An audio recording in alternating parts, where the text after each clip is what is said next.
Chapter 305. A sharp female voice that could pierce through metal and stone suddenly sounded in the field, giving everyone in the battle a fright. Immediately after, a terrifying flaming storm erupted in the forest. The Inferno Tyrant, who had suffered enough from illusions in the illusory boundary, gave up on single-target spells that were easily misled by the opponent. Once he received the Chip's guidance, he immediately released a big move. A terrifying flaming storm that covered an area of half a mile. The numerous mirror images that the female illusionist had just manifested did not even have the chance to display their bewitching effects before they were engulfed by the sweeping wave of flames. And within the crimson wave, an egg-shaped energy barrier appeared. Thus, in the next second, the Inferno Tyrant raised his hands high, and a slightly smaller area of effect spell, Meteor Rain, formed above the egg-shaped energy barrier. Under the guidance of the Inferno Tyrant, fiery meteors with black and red tails were like precisely guided bombs, constantly landing on the energy barrier. Every collision and explosion would bring about dense and violent ripples. Under someone's command, the energy barrier dashed left and right in the sea of flames and meteor rain, trying to break free. Unfortunately, under the continuous guidance of the Inferno Tyrant, it would be brought back into the attack range again. One continued to escape, and the other continued to chase. Both parties played a game of cat and mouse in the field. And everywhere they passed, flames roared and explosions occurred one after another. The entire forest instantly turned into a sea of flames. Illusionists did not specialize in battle strength, but were a fringe auxiliary profession. For magi who lacked spiritual defense methods, illusionists were undoubtedly a very terrifying opponent. Often, they would fall for their tricks without even knowing where the other party's true body was. But facing an elemental magic puppet that was not charmed by gods at all, many of the techniques of an illusionist could not be used at all. And the fire elemental spells that the opponent activated were all strangely powerful and had shocking effects. Thus, apart from constantly misdirecting the opponent's attack direction, she actually could not come up with any decent methods to counterattack. But fire elemental spells were just that detestable.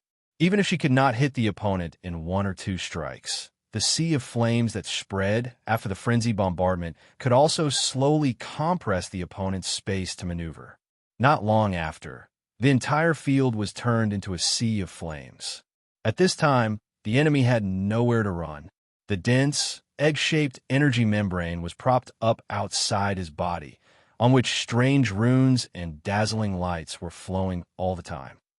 Misdirection, awareness evasion, light refraction, concealment. All kinds of illusions with different effects were used, constantly leading the enemy's attacks to a certain area in the surroundings. But even so, the aftermath of the violent fire spells still made it hard for her to hold on. Many times, she even had to summon wind particles to make her footsteps lighter and faster in order to avoid the terrifying sea of fire that was everywhere. She was trying her best to hold on. There was still hope for the battle. As long as the most powerful giant serpent wizard could kill the target, the summoned elemental puppets would disappear in an instant. Then, they would be able to complete the mission and obtain the item they had been dreaming of for a long time. Therefore, for the sake of an illusory thought, she still tried her best to persevere. Even if the corner of her robe had been ignited by the sea of fire, she still persisted, however, at this moment, in the core battlefield where she had placed all her hopes. The battle was cruel and intense. The close combat between the terrifying giant serpent and the tall Balrog had also reached a critical juncture. After a long and torturous battle, the strength and physique of both sides had declined, especially their bodies, which had endured extremely terrifying devastation. Both sides were entangled together. The long and thick body of the giant serpent coiled around the Balrog's body, and as the other party struggled with all its strength, the serpent's body had already been pulled longer and thinner. And the violent flames and high-temperature flames that were everywhere were constantly roasting its body. Nearly 40% of the serpent's body had been roasted, and the thick burnt smell was nauseating. But even so, the black mamba serpent was still attacking with all its might. The pitch-black serpent's mouth was constantly spewing poisonous mist, and its eyes of petrification were constantly shooting out rays of petrification. As long as the Balrog's body was grazed, the raging flames would instantly solidify into a gray stone shell, and then it would be crushed into powder in the crazy struggle between the two people. The giant serpent wanted to bite the Balrog countless times, hoping to inject the poison directly into the other party's body and further paralyze the other party's resistance. But the Balrog that Grimm had transformed into reached out with both hands and tightly gripped the long neck of the giant serpent, causing it to fail again and again. And the long tail behind the giant serpent was more like a thick whip, taking advantage of the fact that the Balrog's body was tied up and unable to move, desperately lashing at the broad and strong body of the Balrog. Every blow from the tail would produce fine cracks like a spider web on the Balrog's body. Terrifying flames and high-temperature flames spewed out from the cracks, causing the giant serpent to hiss from the heat. All the serpent's body that was hit by the flames was instantly scorched black, and the flesh inside was instantly charred, losing its vitality. This was the purest form of flame energy, and the Balrog's counterattack was equally sharp and terrifying. A pair of flaming hands tightly gripping the long neck of the giant serpent gathered an immeasurable amount of flame energy, and the extremely high temperature burned the giant serpent's body, causing it to writhe in pain. In a burst of sizzling sounds and thick black smoke, the pair of flaming hands had already sunk deep into the scales and flesh of the giant serpent, and a strange aroma of roasted snake meat filled the air. And the flaming rays from the Balrog's burning eyes sizzled as they streaked across the serpent's body, each time leaving deep and black burn marks on the tough gray scales. The abyssal flames that lingered on the Balrog's body were the greatest enemy of the giant serpent. The ever-present crimson flames made it feel as if it was in a volcano of molten lava. After transforming into the black mamba serpent, its magic resistance had indeed risen to a height that ordinary people could not hope to reach, but it still could not reach the level of immunity to fire. Moreover, the abyssal flames in its body were far more sinister and vicious than elemental flames. Not only could it burn flesh, but it could also corrode the vitality of the enemy's soul. This last point was even more terrifying and difficult to deal with than the first point. Therefore, when the battle had gone on for half an hour, the giant serpent's distorted and ugly face suddenly showed a look of panic and unease. The power of the bloodline in its body had begun to fade. As a bloodline magus, the power of the bloodline in their body was not endless, but it needed a long period of nourishment and accumulation to support the manifestation of the source of their bloodline. During a battle, the bloodline transformation could instantly allow them to possess the terrifying physical strength and innate spells of some ancient monsters and monsters. But this consumed the power of their bloodline that they had accumulated. A short period of bloodline transformation was enough to allow them to have a super strong combat power that could crush enemies of the same level, and there were very few situations where the power of the bloodline could not be sustained. But today, sorry to say, the continuous transformation and high-intensity battle for half an hour had made the giant serpent Magus exhausted, and the power of the bloodline in its body had begun to decline rapidly. Therefore, in the midst of the intense battle, the black mamba serpent suddenly let out a long hiss, and its body began to rapidly shrink and degenerate. In the blink of an eye, it was beaten back to its human form. Having lost the protection of the tough snake scales, and having lost its strong physique and strength, the berserk abyssal flames immediately entangled the giant serpent Magus body, causing it to hiss in pain. Its body flashed like lightning, and it planned to quickly escape from the battlefield. Unfortunately, the flame devil that Grimm had transformed into would not let it get what it wanted. Following the flame devil's roar, pillars of lava rose from the periphery in a ring shape. Following that, the violent and ferocious flow of flames crisscrossed, and very quickly, with the lava pillars as the framework, it weaved into a flame cage. The giant serpent Magus' fleeing body crashed into the dense and tough fire net, and it immediately bounced back with a sizzling sound. Grimm opened his hand, and a large lava hand wrapped in crimson flames grabbed the giant serpent Magus, and the terrifying abyssal flames immediately engulfed the giant serpent Magus body.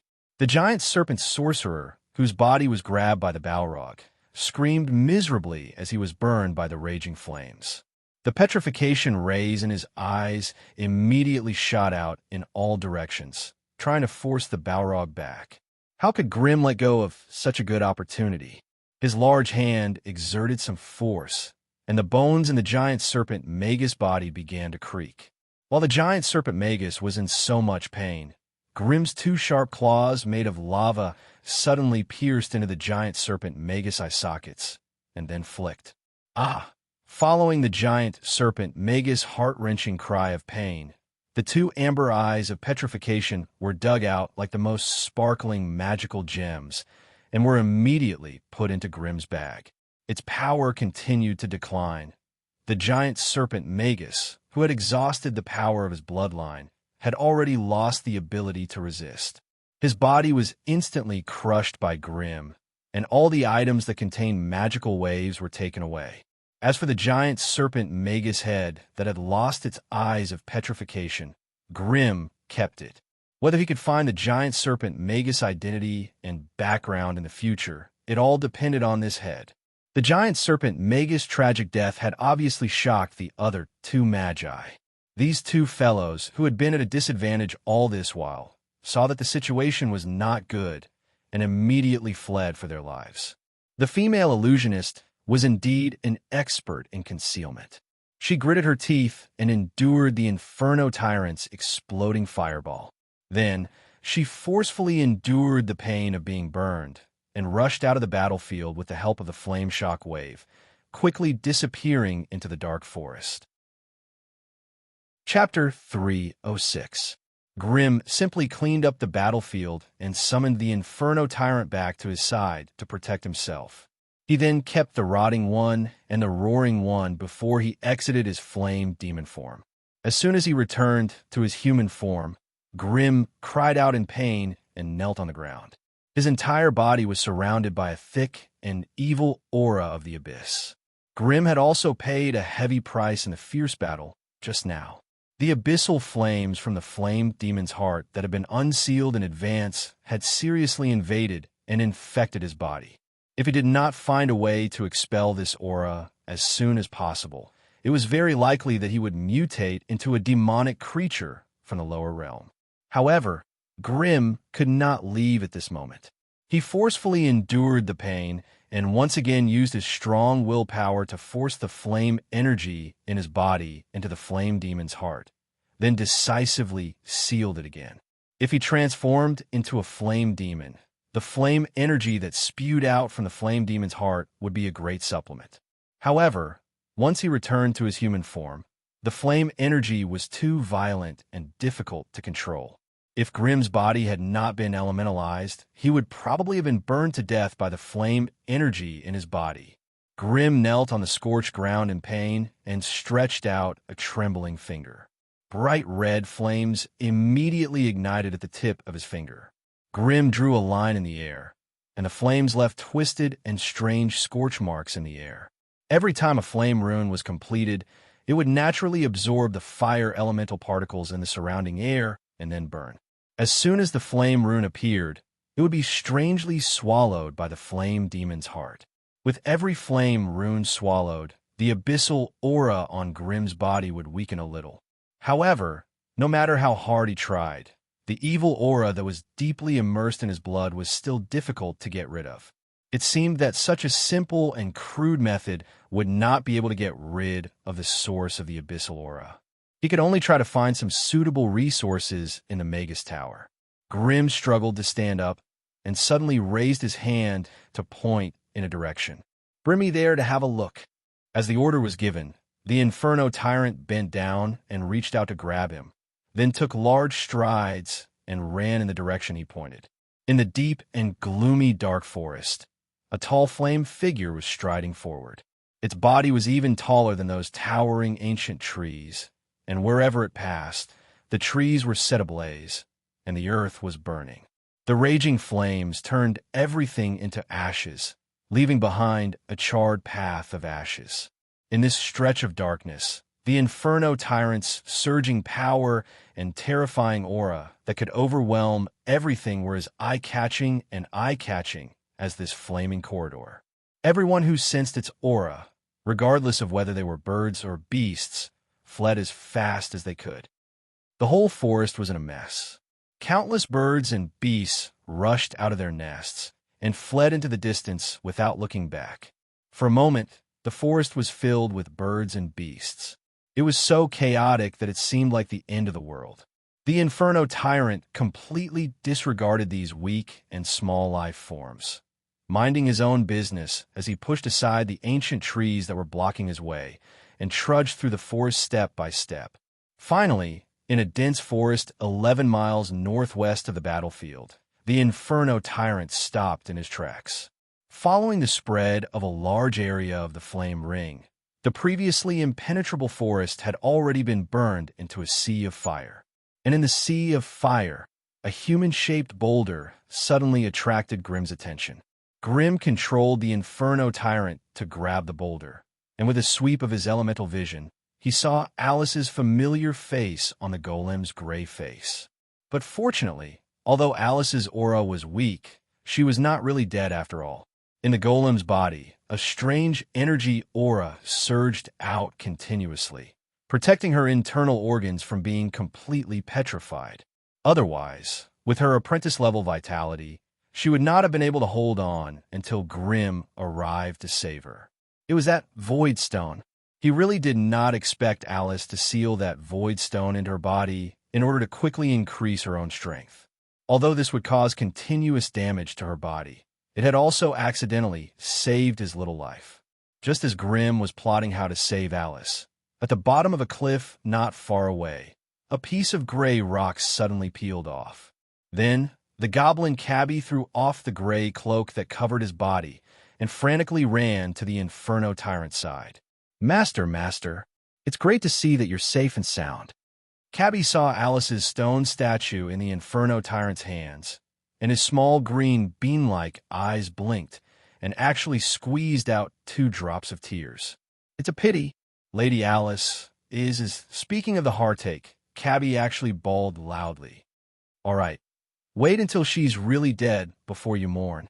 The blood in Grimm's body was boiling, and Alice was anxiously waiting for treatment, so he did not have the time to waste with him. "Alice is still alive. We need to leave quickly." After saying that, without waiting for Cabbie to react, the Inferno Tyrant grabbed him, turned around, and ran wildly in the direction of Fedinin City. Lord Fire Demon had returned again. Moreover, it was said that he had also brought back the heads of 2 magi this time. Rumors spread rapidly in Fedinin City, and every sorcerer apprentice belonging to the Salubo family was excitedly passing on different versions of news and rumors with shining eyes. According to their descriptions, this newly promoted wizard Grimm had become the strongest among all the magi in the family, and his limelight had even completely overshadowed wizard Kogan, who had always been the leader of the official magi. Following the return of the fire demon, the magi of the Salubo family also began to become active. There were even rumors that the Salubo family seemed to be secretly preparing to start a war with some hostile forces. This was undoubtedly the topic that the surrounding families and magi organizations were most concerned about and most interested in. Therefore, in a short period of time, many people with ulterior motives swarmed into Fedinin City, inquiring about the movements of the Salubo family. Fedinin City, Magus Tower. In a secret room on the 12th floor, a lazy and bored Senazar was reclining on a spacious stone bed. A thick green mist covered her body, making it difficult for others to see her appearance. Wizard Kogan, who was in charge of the daily affairs of the family, bowed and stood on the right side, reporting the recent movements of the family in detail. After Grimm borrowed a batch of resources such as sea agate, green-headed ginseng, water of ASU, and other resources from the family warehouse, he never came out of his residence. The Alice he brought back is still receiving treatment at Wizard Felicia's place. The power of petrification has already penetrated into her lungs, and it's quite troublesome to get rid of it. What about the 2 heads he brought back? Did you find out where they came from? Sanazar changed her posture and picked up a large piece of ground fire dragon meat from a huge tray in front of her with her fingertips. It was at least 10 kilograms of ground fire dragon meat, and she began to chomp on it in the green mist. This kind of fire dragon with the ability to spit out sulfur and poisonous fire could only be found in some volcanic areas. Their flesh was sour and tough, and it was comparable to leather armor tanned with the skin of an armored rhinoceros. It was also highly toxic and was not suitable for humans to eat. However, ground fire dragons were still a type of drakes. Long-term consumption of them could still nourish the power of the drake's bloodline. Therefore, it became a snack for the rank 3 wizard Sanazar, and she would eat 1 or 2 from time to time. In the Fadinan City Wizard Tower's mission list, there was a long-term mission to purchase ground fire dragon meat. After hearing Master Sanazar's question, Wizard Kogan bowed even lower. The origins of the 2 heads have been investigated. The giant serpent wizard was called Sark, and he came from the Seaman family in the Rashia region. It was a famous wizard family with the bloodline of a mutated snake monster. Their strength was ranked around 130, and they were an intermediate wizard family. The head of the family, Debas, had the strength of a rank 3 wizard, and after transforming, he had the strength of a rank 4 wizard. According to our investigation, it was not the family's idea to kill Grim, but this wizard Sark secretly accepted the mission. I've already talked to the old guys from the Talon Association.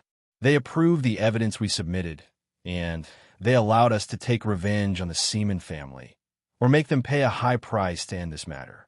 The Bloody Butcher doesn't have any family backing him, and he's just a wandering wizard.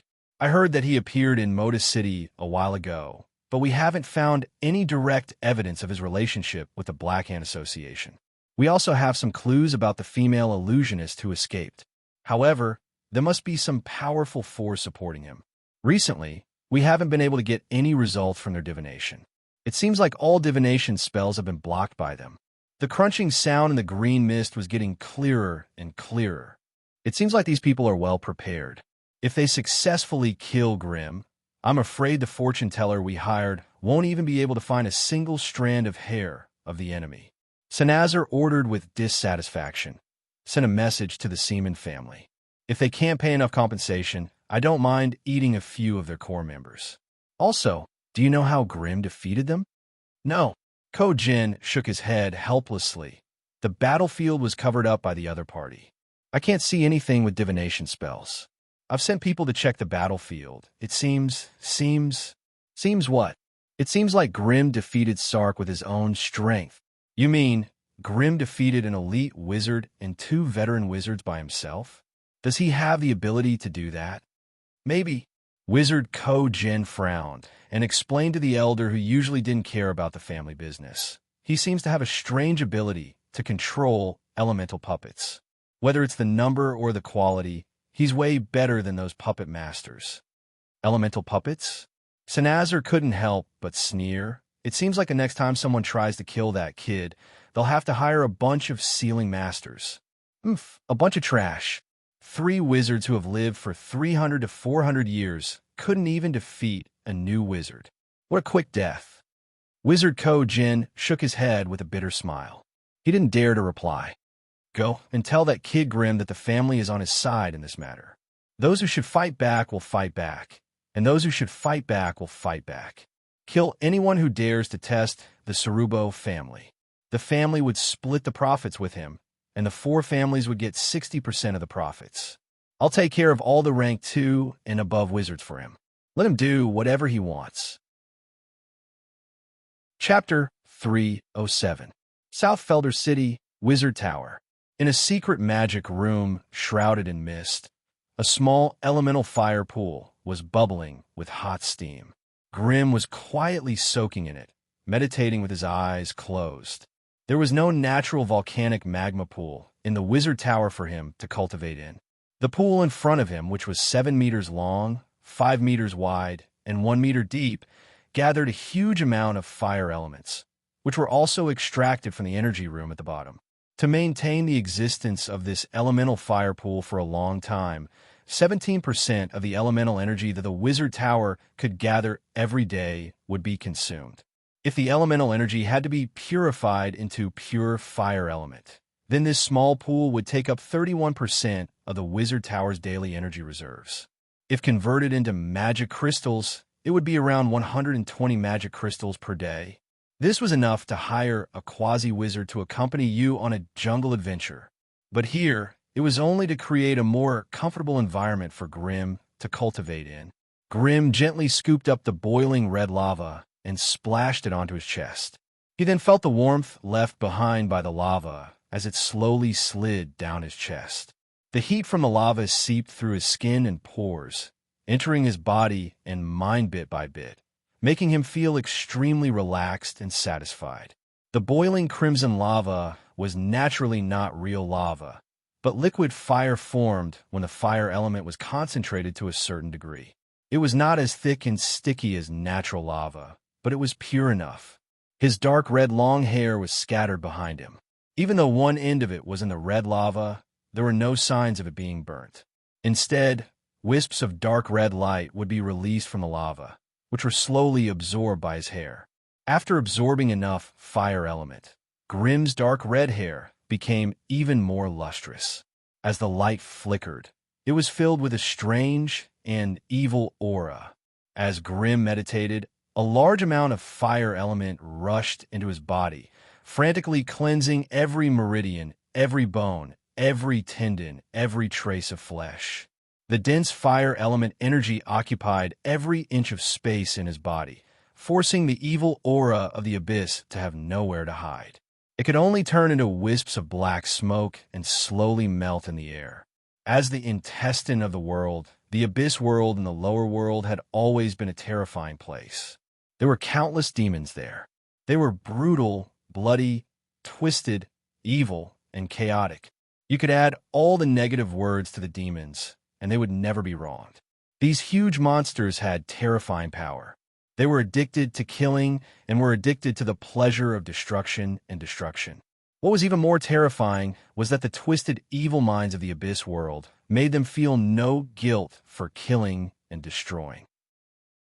Other evil races in the multiverse might kill for survival, territory, resources, and dignity, but these demons did it purely for evolution. Most of the time, they even killed for entertainment or simply for killing. That was why the heart of the flame demon that Grimm had transplanted was inevitably mixed with too much ugly, evil, and chaotic energy of the abyss. While Grimm was coveting the powerful power and endless flame energy that the flame demon's heart could bring him, the will of the abyss also sent a trace of its own aura into Grimm's mind through the flame demon's heart. To be honest, it was a fair deal.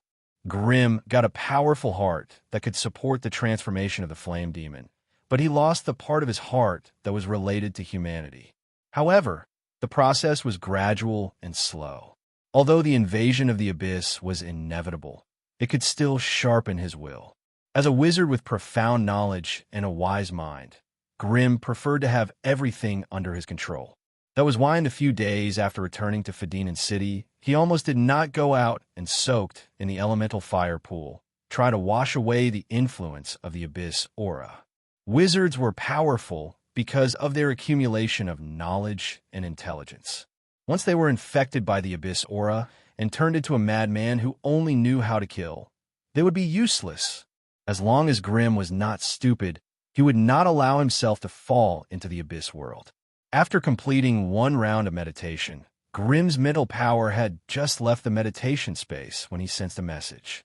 He reached out and flicked a red rune into the control hub in the middle of the secret room. The door of the secret room opened. Even though the door to the secret room was open, a layer of dense red light blocked the heat from leaking out. It was AMU, a senior apprentice. He was holding a metal tray made entirely of magic iron alloy, which was filled with bottles of different sizes, colors, and shapes. AMU also had an affinity with the fire element, so he was like a fish in water. Every pore on his body was open to the maximum, breathing in the dense fire element with all his might. However, in order to protect his clothes from being ignited by the terrifying heat, AMU could only put up a layer of protection to block most of the fire element outside. Even with AMU's strength as a senior apprentice, he did not dare to go any further than 10 steps away from the elemental fire pool. He could see very clearly that a meter in front of him, the terrifyingly high temperature had already caused the air there to become blurred and distorted. Traces of strange red light drifted slowly in the air. It seemed harmless, but the temperature of the core had already reached a frightening 3,000 degrees Celsius. At this temperature, even if one was wearing an enchanted armor, one would be instantly roasted to a crisp. Amidst the gurgling sound of water, half of Grimm's body was immersed in the red elemental fire pool, and he was constantly stirring the lava on his body. With each of his movements, the temperature of his steam rising became even higher. Even if he did not deliberately use a flame barrier, the elemental fire pool had already formed a natural high-temperature barrier. AMU raised his head and looked enviously at Grimm, who was playing with the fire, and swallowed his saliva silently. Although he also had an affinity with the fire element, if he was thrown into the elemental fire pool, he would instantly be vaporized by the terrifying heat. In fact, only Magi with an elemental body could enjoy the joy of bathing in the elemental fire pool. But to others, it was no less than murder. Master, this is the potion sent by Wizard Felicia.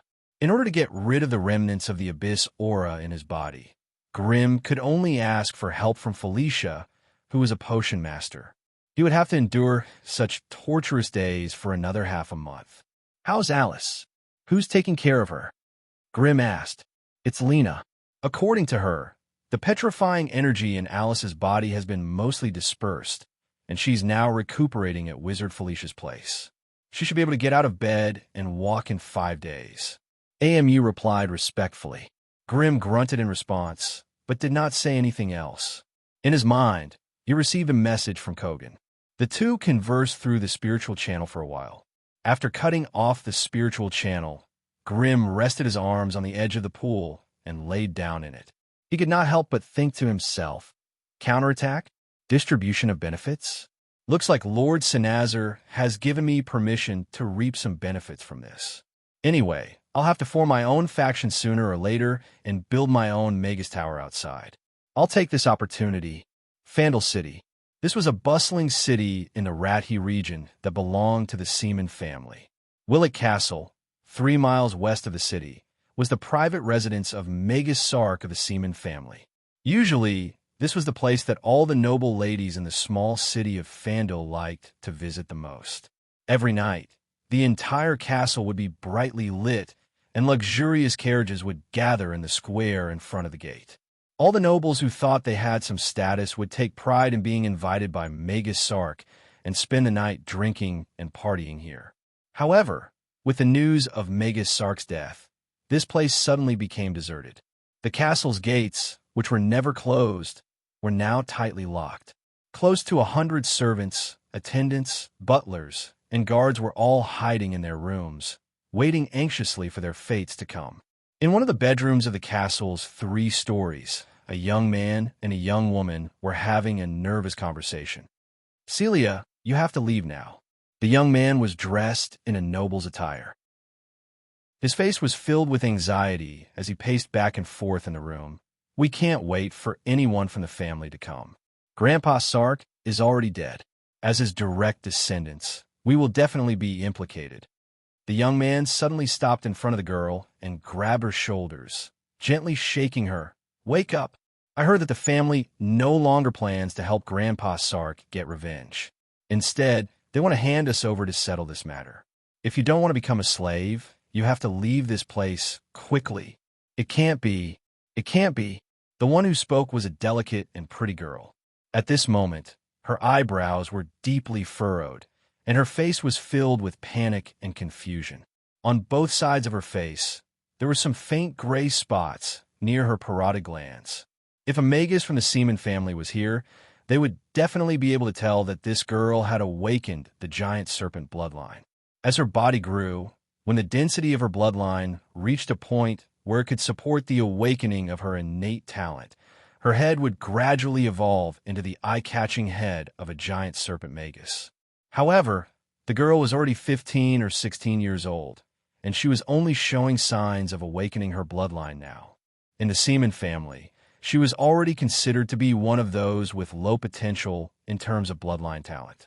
Even so, the awakening of her bloodline still gave her strength no weaker than that of a high-ranking acolyte. However, compared to those high-ranking acolytes who had been honed for a long time, she obviously could not control the power in her body well. Chapter 308. This was actually the tragedy of most Magus families. After becoming a Magus, due to the closure of the life energy system and the huge changes in the body's genes, it became a huge problem to have children like a normal human. Even if there were some who succeeded, the child they gave birth to would most likely be a normal human or even a malformed fetus. However, if the parents were strong enough, or if their bloodline was strong enough, even if it was more difficult to give birth, the child they gave birth to would most likely continue his or her powerful bloodline talent. Most Magus families, especially bloodline Magi families, would usually refuse to marry non-family members in order to maintain the purity and tradition of the family's bloodline. Within the Seaman family, the difference in treatment between the family members who had awakened their bloodline power and those who had not was so huge that it left one speechless. For bloodline descendants like Celia, the family would focus on nurturing them. If they were lucky enough, they would have the chance to become a rank 1 bloodline Magus. However, if they were judged to have insufficient bloodline power to become a bloodline Magus, then their fate was sealed. They could only become the reproduction tool of other high-ranked bloodline Magi within the family. Celia's luck was good. With the protection of grandfather Sark, who was considered strong, she was able to live a carefree and happy childhood in Willock Castle. Thus, when the big tree above their heads suddenly collapsed, their fate became dangerous and unknown. Even though her rationality kept telling her that she had to leave this castle, Celia, who had never traveled alone, could not muster the courage to rush out. After awakening her bloodline power, she had ventured into some primordial forest to train, but that was done under the protection of large groups of mercenaries and acolytes of the family. Furthermore, the battle experience and life skills she gained were still very little. Thus, while her brother, who was a normal human, kept reminding her, Celia was still hesitating. Maybe the family would not be so heartless. Maybe things would turn for the better. Maybe grandfather Sark was just seriously injured and was hiding outside to recuperate. However, just as the two hid in the house and whispered to each other, a feminine voice suddenly sounded outside the door. Hiding outside? Kakik, don't even think about it. You've probably forgotten that you have the bloodline of the Seaman family in you. It's too easy to track your whereabouts. The door opened, and a male Magus with a gray triangular snake head walked in. It was Alexa, the wizard sent by the family to take care of Grandpa Sark's funeral. The two people in the room looked at each other, their eyes showing fear and fear at the same time. They knew very well that this wizard Alexa had always been at odds with their grandfather. Since the family had sent him here, then the decision made by the family elders was obvious. Celia asked in a trembling voice, "How did the family decide on Grandpa Sark's death?" "Of course," Wizard Aixa sneered. "Don't look into it anymore. After all, Sark was the one who took the initiative to find trouble with the other party. The other party had already submitted all the evidence to the Scattered Pagoda Forest Association.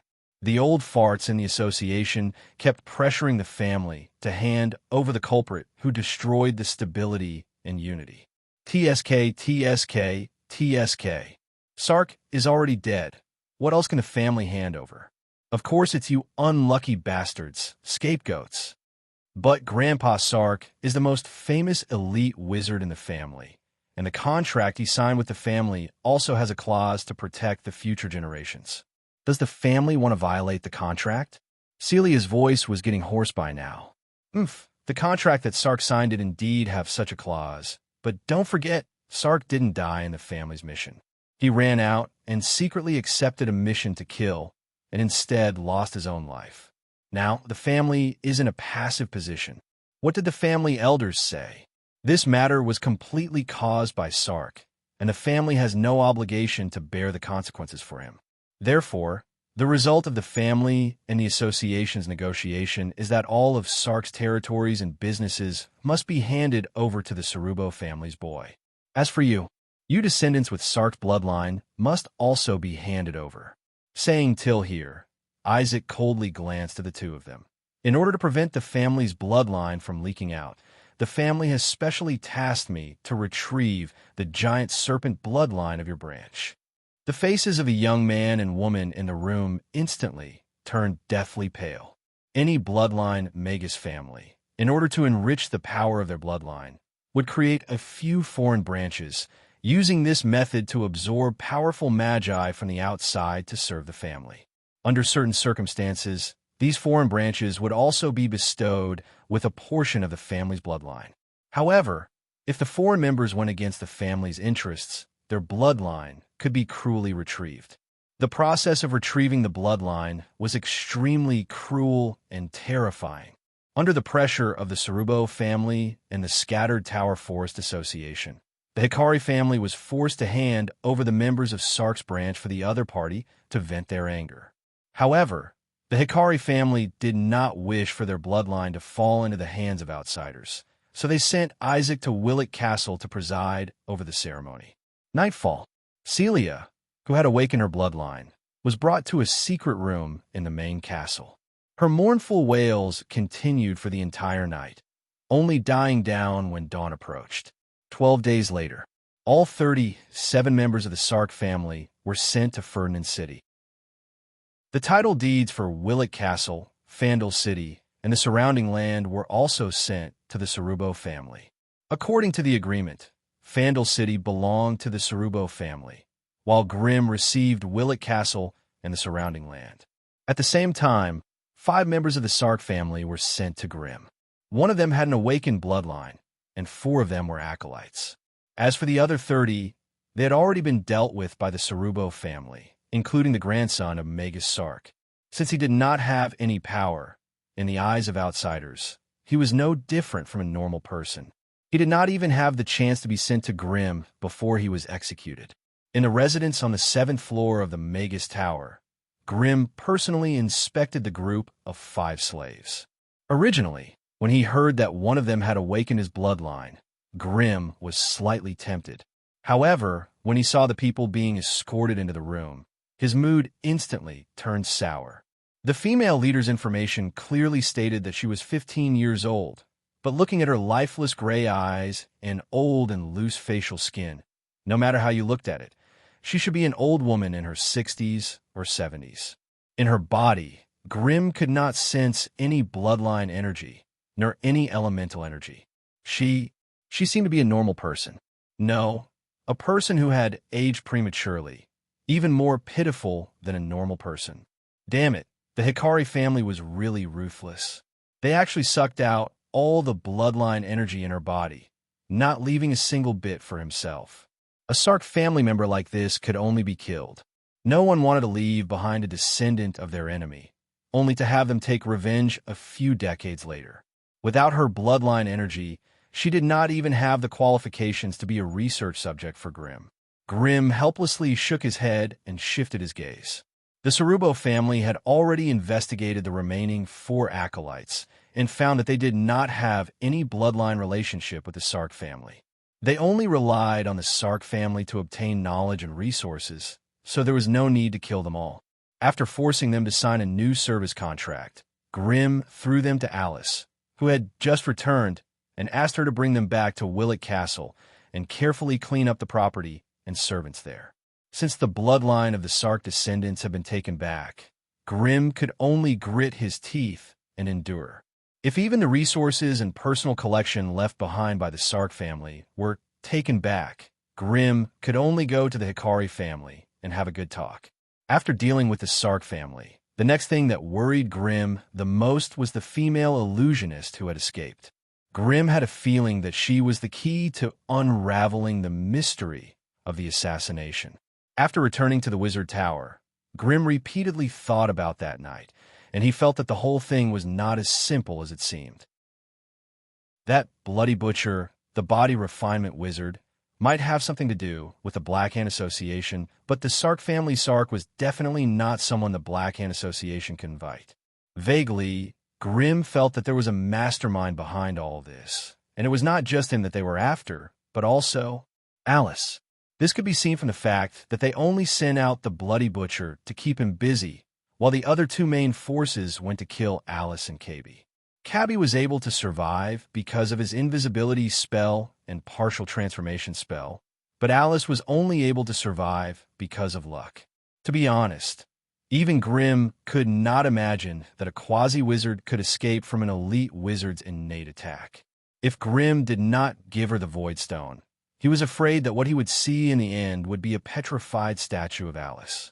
From all the signs, it seemed that the other party wanted to kill Alice first, and not him. This was very clear. Also, his investigation of the female illusionist did not yield any results.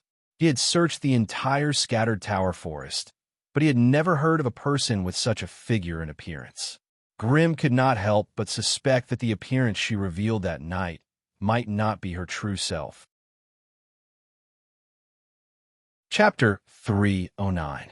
13 days later, Alice arrived at Willet Castle in a carriage amidst the rain.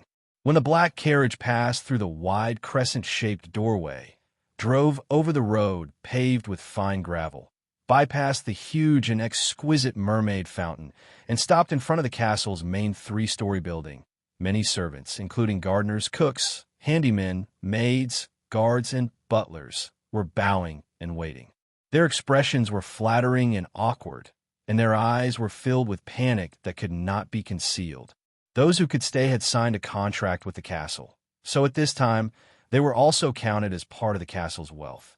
Seeing a few people coming down from the carriage, everyone could not help but let out a sigh of relief. It was Kerr, Warren, and the other 3 sorcerer apprentices.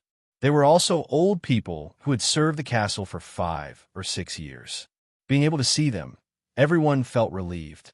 When Alice appeared in front of everyone in a light yellow dress, they were puzzled at first, but then under the guidance of the 4 sorcerer apprentices, they formally greeted her. "All right, all of you can go." Alice waved her hand impatiently and said, "Help me settle down first. The steward will report to me in a while. The rest of you continue with your work." Everyone hurriedly obeyed. An hour later, Alice, who had a simple bath, met the castle butler in the bedroom on the 2nd floor. The butler was an old man with a pair of gold-rimmed glasses, white hair, and meticulously dressed.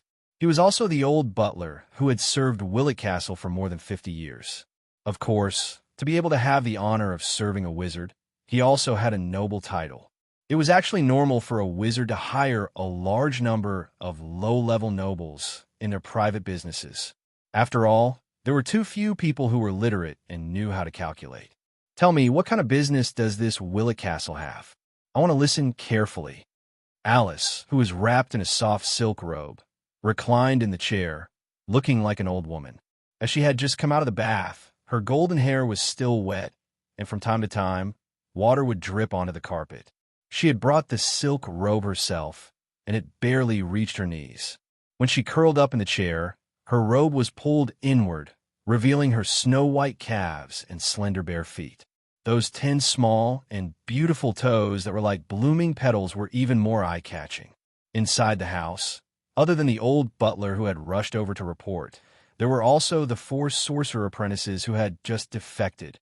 2 of them were high-level and 2 of them were mid-level. However, they all lowered their heads, not daring to peep at this maverick Alice. Alice tugged at the silk robe that had slid down her shoulders, covering the brightly colored magic tattoo. Every time Alice saw the complicated, exquisite, and 3-dimensional mysterious tattoo that covered her entire upper body, she couldn't help but recall the time when she was lying on the alchemy lab table, and the terrible pain she felt when the scorching rays scratched her skin bit by bit. She already knew that Grimm had a tattoo. She even knew that the magic tattoo on Grimm's body was surprisingly effective. In the past, The old version of the Balrog transformation could double his physical attributes. Although it didn't last long, it was enough to make people envious. Now, with the integration of runes from another world, the new version of the Balrog transformation could even increase his strength by about 3 times. This was a bit too amazing. The new version of the Balrog transformation gave Grimm an extremely powerful Balrog body, and the transplanted Balrog heart could provide an endless supply of fire energy. The combination of the two created a super terrifying Balrog demon. As her master's personal maid, Alice now knew Grimm's true strength like the back of her hand. Therefore, when Grimm called her to the secret room and asked her in a serious and mysterious manner if she was willing to accept such a magic tattoo, Alice's blood all over her body was boiling. The answer was, of course, yes. As a person with extraordinary power, she would not reject any kind of knowledge or technology that could improve her ability, so Alice agreed without hesitation. However, when she laid naked on the alchemy table and accepted the baptism of the magic tattoo, she could not help but regret it. This was too king painful. Was this a magic tattoo? No, it was definitely not. What was the difference between this and the magic patterns and runes that alchemists etched on magic tools? The only difference was that one was a cold object that did not know pain, while she was a living person. The scorching ray burned her flesh. It was not deep, not shallow, not big, not small, and the flesh was as thin as a thread. The groove was filled with a special alchemy material in time. The material obviously contained a special substance that could inhibit the regeneration of flesh. This was the only way to prevent the magic tattoo from failing due to her strong physique and premature healing of the wound. Moreover, this huge magic tattoo covered most of her upper body, so it was inevitable that it would pass through some of the more sensitive areas. When the scorching ray wandered around the sensitive areas, Alice had to exert 120% of her strong willpower to prevent her flesh and skin from trembling due to pain or numbness. After all, the process of drawing a magic tattoo was rigorous and precise. Any deviation of the position of the tattoo could cause the magic tattoo to fail. Therefore, Alice had to transform herself into a numb humanoid object when her mind was clear. Only then could she avoid interfering with the drawing of the magic tattoo. Therefore, the 4 hours of drawing the tattoo was simply an endless and terrifying torture. When Grimm whispered in her ear that the magic tattoo had been successfully completed, Alice could not even get up from the alchemy table for a quarter of an hour.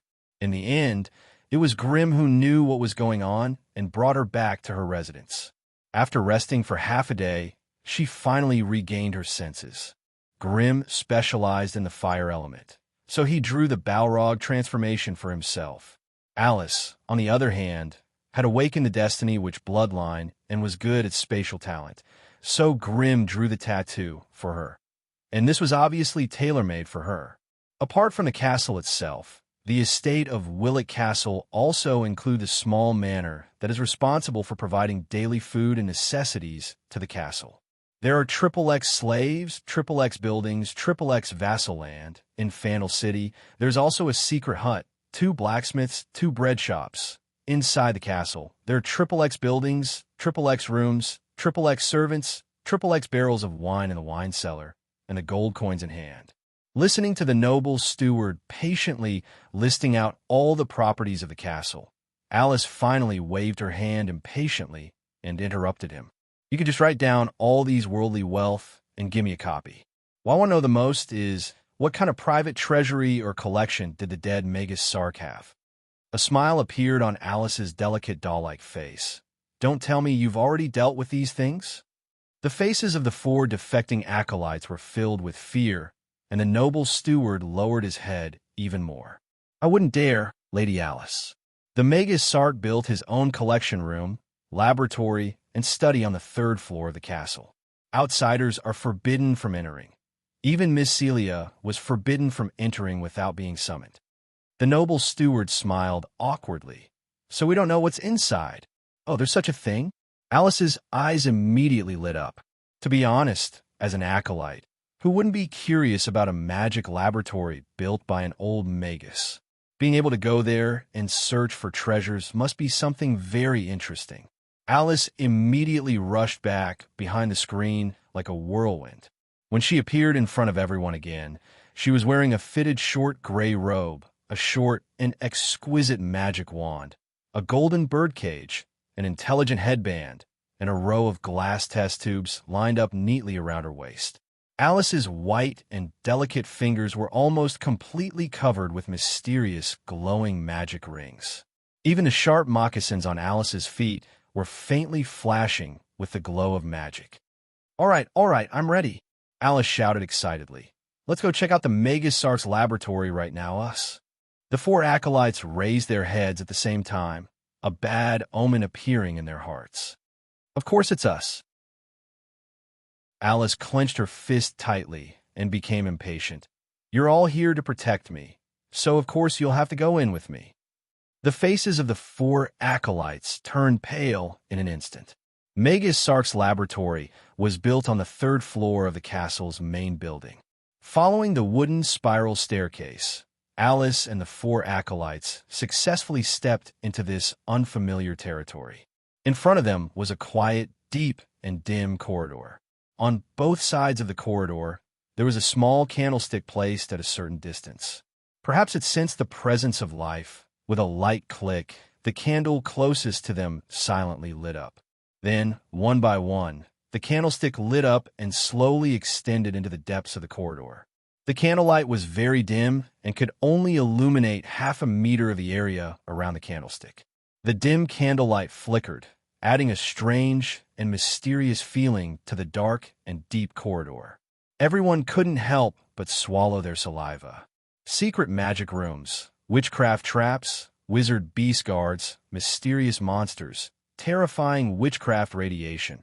Once they thought of these creepy things, they couldn't help but feel their stomachs cramp. If it weren't for Alice watching them from behind, the four sorcerer apprentices would have fled in disarray and disappeared without a trace. Checking out the laboratory of an old magus? This wasn't any safer than checking out some ancient ruins. As an elite wizard, no one would believe that Wizard Sack didn't set up any alarm system in his wizard lab to fool a child. This detestable Alice. She was so arrogant before they set off, but as soon as they set foot on the third floor, she naturally hid behind the four sorcerer apprentices. She even acted as if she was in the right, as if this was how it should be. "Will, you go in front." Alice waved her little fist and ordered. The guy called was only an intermediate acolyte. He was undoubtedly the weakest out of the four. Now that he was called out by Alice, he turned around to look at the evasive eyes of his three companions. He knew this was unavoidable, and no one would plead for him. Chapter 310. After stepping into the corridor, everything in front of them quickly turned dark. The originally dark walls of the corridor began to fade at a speed visible to the naked eye. The surface of the wall continuously tilted and peeled off, and then it quickly turned yellow and withered in the air. After the surface peeled off, the rusty metal wall underneath was revealed. A deep rumbling sound that could shake one's soul began to reverberate in their ears. "It seems to be an illusion." Kerr, who was following behind, said softly, "Who has an ingredient to restrain illusions?" Will, who was walking in front, asked with a trembling voice. Senior acolyte Warren searched his waist pouch for a while and took out a black clay pot. He said softly, "I have some hallucinogenic grass. Who needs it?" Me. The other three were overjoyed and couldn't help but ask for it. Hallucinogenic grass was a type of herb with serrated leaves. It was also one of the basic ingredients for making hallucinogenic potions.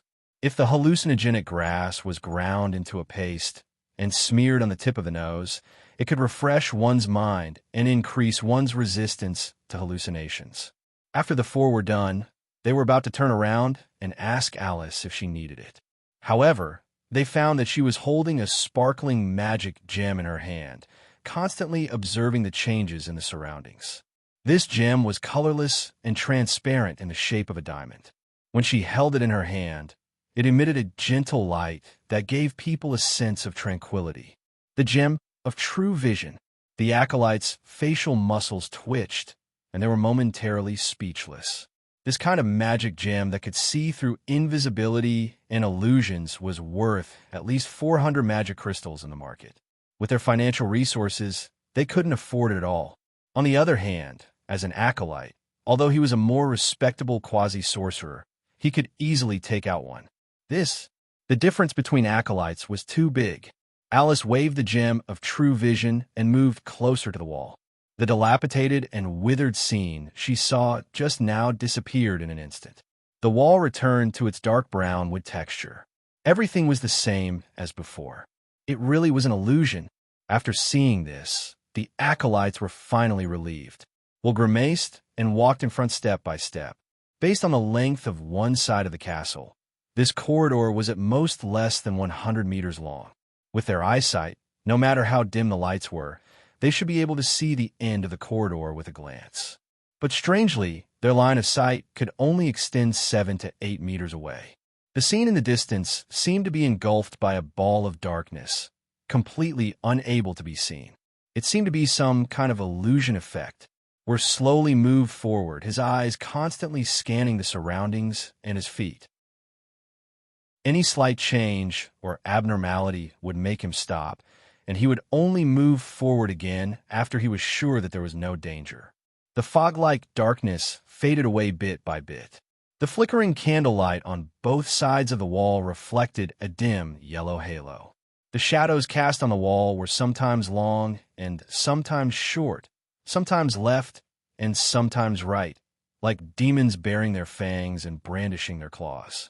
The wooden planks under his feet were obviously old, and when he stepped on them, it made a creaking sound that made his teeth ache. On the left wall in front of them hung a half-meter square wooden frame. It was hidden in the shadows of the candlelight and could not be seen. Now that he was close enough, we could see the content clearly. It was a rural landscape painting with mountains in the distance and water nearby. In the middle of the painting was a slightly raised hill, and a blurry figure of unknown gender was looking at them from the top of the hill. The painting technique could be considered excellent, but it was unknown what the painter was thinking. The entire painting was actually painted in black and white, forcefully turning the beautiful rural scenery into a sinister, ghostly painting. Weir shook his head and focused on the wooden planks under his feet. As he moved forward, the strange creaking sound kept following him, and he could not focus on the movement around him. When he stopped and wanted to listen to the movements around him, the creaking sound of wooden boards came from behind him. "You guys are quiet." Weir could not help but scold them, but what he saw shocked him. His companions were indeed following behind him, but their skin was pale, their faces were twisted, and tears of blood were flowing down from their eyes. "What happened to you guys?" Weir asked with a trembling voice. A ferocious and terrifying smile appeared on his companions' faces. They stretched out their deathly pale claws that were as sharp as those of drowned corpses and surrounded him while making strange noises. Weir was so scared that he took a few steps back. Finally, he could not bear the fear in his heart and turned around to run. Crossing the stream, running across the meadow, Weir ran until he was out of breath. After climbing up a small hill, he panted and stopped. Did he finally get rid of those scary monsters? With a trace of fear, Weir turned around and suddenly realized that the environment around him was strange. This place did not seem to be the dark and gloomy third-floor corridor of the castle, but looking at the gloomy mountain behind him, looking at the gray meadow in front of him, looking at the black river. In the distance, there was a wooden frame floating in midair. It seemed to be a window. Through it, he could vaguely see a pale figure leading Kerr, Warren, and the others through a dark and scary corridor. Judging from his position and angle, Weir was shocked to find that he seemed to be in the painting that he had just seen, and his original position had been replaced by the figure in the painting. Damn it! Is this an illusion or reality? For a moment, Weir could not tell if he was being attacked by an illusion or if he was really being led into the painting. Thus, he frantically ran towards the wooden frame window while shouting and waving his hands. But strangely, no matter how he shouted and ran, the wooden frame window was always so far away from him, as if he could never reach it in the gloomy corridor. Kirk could not help but frown and said, Can you walk faster? If you keep walking like this, how long will it take for us to check the entire floor? Weir vaguely responded and finally quickened his pace. The corridor was not long, and soon they arrived in front of a wooden door. They got closer to study it and did not feel any traces of witchcraft on the wooden door. There should not be any witchcraft traps or anything like that. Under everyone's signal, Weir gathered his courage and gently pushed the wooden door open. With a soft creak, the wooden door opened. Inside was a beautifully decorated small library. The space was not big, but the wooden shelves against the wall were densely packed with books and scrolls. Many of the books even flashed with a faint fluorescent light, and one could tell at a glance that they were not ordinary items. Books, so many books the acolytes, who had already made collecting knowledge an instinct, wanted to push the others aside and barge into the room to find some books that interested them. But at this moment, Alice's childish cough came from behind them. The acolytes froze and hurriedly moved to the side, bowing and saying, "Lady Alice, please go first." Alice took a step forward and sneered, "Before we divide the spoils, take a good look first." As she raised her delicate little hand, the gem of truth in her palm shot a gentle white light into the library and the body of the intermediate acolyte, Weir, who was leaning against the door. The scene that had been normal a second ago took a turn for the worse in the next second. What greeted everyone's eyes was an extremely terrifying scene. The wooden door from before had disappeared, and in front of everyone was a strange black slit in the wall. At the end of the slit was a portrait hanging on the wall. The figures in the portrait swayed, and a few strange black shadows were sneakily looking in their direction. Weir, who had been standing by the side of the door, had turned pale under the white light. His skin seemed to have become translucent, giving off a ghostly and terrifying feeling. "I've already opened the door. Come in quickly." Weir turned around and urged everyone with a smile. His face was so pale that it looked as if he had smeared a thick layer of stone powder on it, and 2 streaks of crimson blood could be seen clearly. As he laughed sinisterly, the muscles on his face twisted malevolently, making him look like a demon from another world. Damn it, since when did we get swapped? In the next second, without any explanation, 3 different colored spells landed on Weir. Shadow Arrow, Frost Dagger, Lightning Claw. The strength of the energy was between 12 to 15 degrees. Although the strength wasn't high, the attack was fast. Although the fake were felt that something was wrong, it was too late to dodge. The 3 acolytes' quick cast spells hit his body. The white bone shield around Weir's body was penetrated by the spells as if it didn't exist. The Fakewar screamed as he was hit by the 3 spells. His voice was cold and hoarse, not like a human's voice at all. As for the pieces of his body that were scattered in all directions, not a trace of blood or flesh could be seen. Instead, they slowly melted into the air like energy matter. Knowing that he had been exposed, the fake Weir's appearance suddenly changed. His entire body instantly turned into a transparent energy matter, quietly merging into the wall beside him. The 3 acolytes' second round of attacks all missed. They only made a big hole in the wooden wall, revealing a completely dark space inside. A gust of cold air blew out from inside, and the people in front of it couldn't help but shiver. "Damn it, it's a spirit body." Senior acolyte Warren cursed angrily. "Our attacks just now weren't enough. We didn't really hurt it. Later, we'll all have to." Before he finished speaking, the nearby wall flashed with fluorescent light. A transparent human figure drilled out from inside, its sharp claws ruthlessly slashing across Warren's left arm. Warren screamed in pain. 2 witchcraft shot out, but it was a pity that it only hit the old wall, causing wood chips to fly everywhere. The spirit body had long since hidden somewhere. Warren endured the pain and tore off his torn sleeve. On the side of his left arm, he saw several terrifying claw marks that were so deep that the bone could be seen. The wound had already turned bluish-black. A layer of crystal-clear frost completely froze the flesh around the wound, and it continued to spread up and down. Chapter 3:11 Spiritual creatures were probably the most difficult to deal with among all the sorcerer guards. If it was an ordinary wizard beast with a number of apprentices present, it would be easy to get rid of it. However, if it was a spiritual creature, it would be a little troublesome. First of all, these spiritual creatures did not have real bodies. In a low magic world, if a person stopped breathing, they would really die. The death of the body also meant the dissipation of the spiritual consciousness, and the soul could not exist on its own.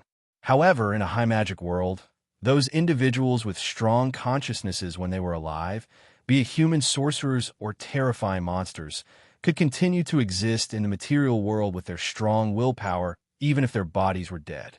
They used strong resentment or obsession as their core and condensed elemental matter as their body. When they were strong enough, they could also reappear in the material world. Their bodies were in between reality and incorporeal, and they could freely switch between incorporeal and material.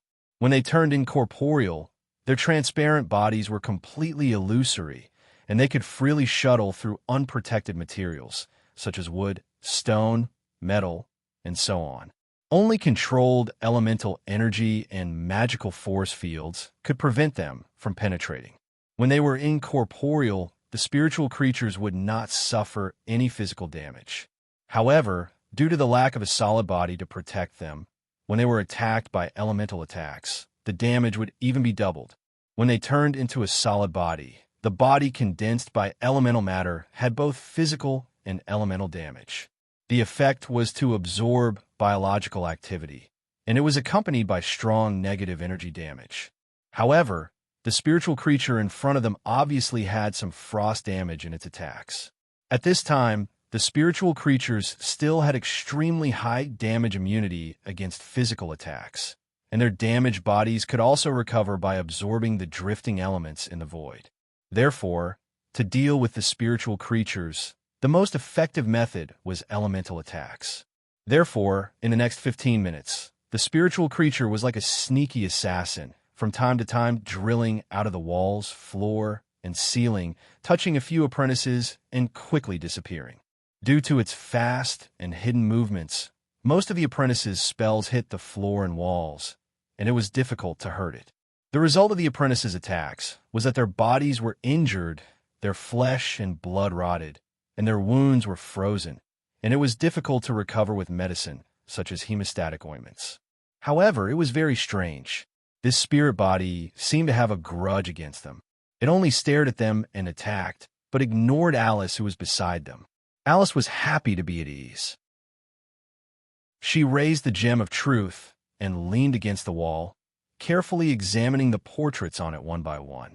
Just like the wizard guard she had seen in the swamp tower, none of the portraits placed in this corridor were normal.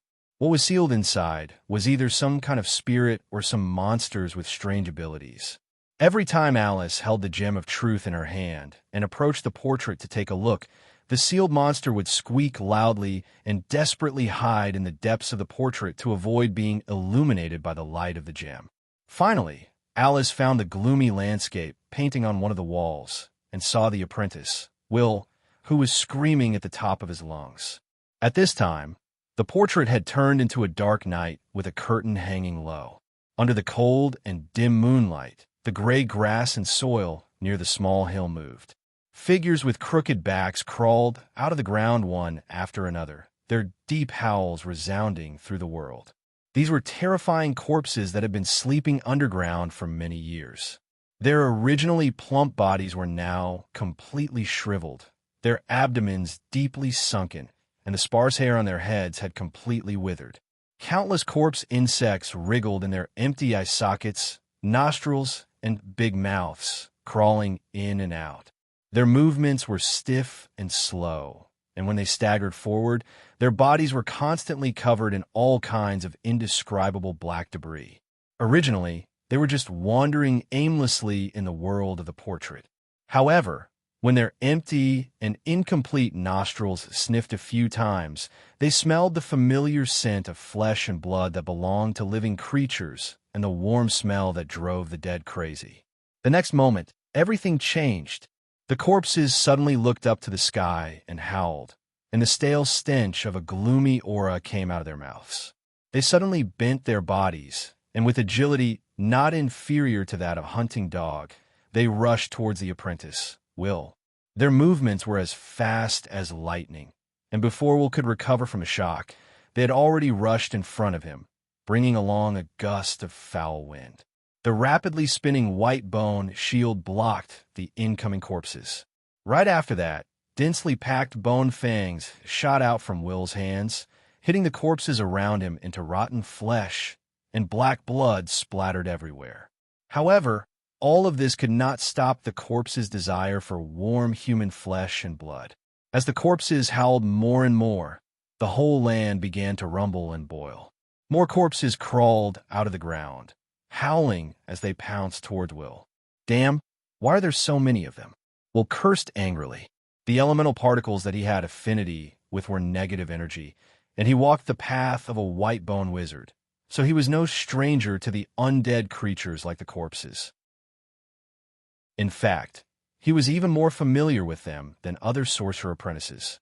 If there were only 10 to 20 corpses, he could still handle it. But if there were hundreds and thousands of them, he would not be able to handle it even if he was divided into 3 parts. Will kept taking out all kinds of white bone tools, activating the negative energy within them, and then threw them into the group of corpses. After a while, there was an earth-shattering explosion of negative energy. All the corpses that were caught up in the wave of negative energy were instantly torn into pieces, and the remaining soul consciousness in their body was also washed away, and they could no longer command the dead body to stand up. His research was on negative energy, so he knew how to kill the undead more effectively. However, it was impossible for Will to have too many of such powerful white bone tools, so after throwing 4 or 5 of them, his face turned pale and his waist pouch was empty. Facing the corpses that were pouncing towards him from all directions, Will finally could not help but scream with a twisted face.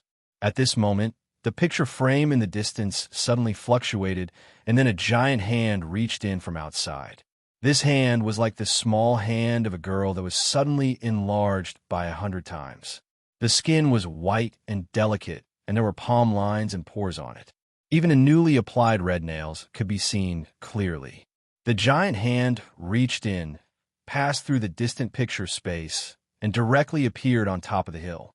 It grabbed Will, who was trapped inside, and quickly shrunk back. The corpses around were not willing to give up.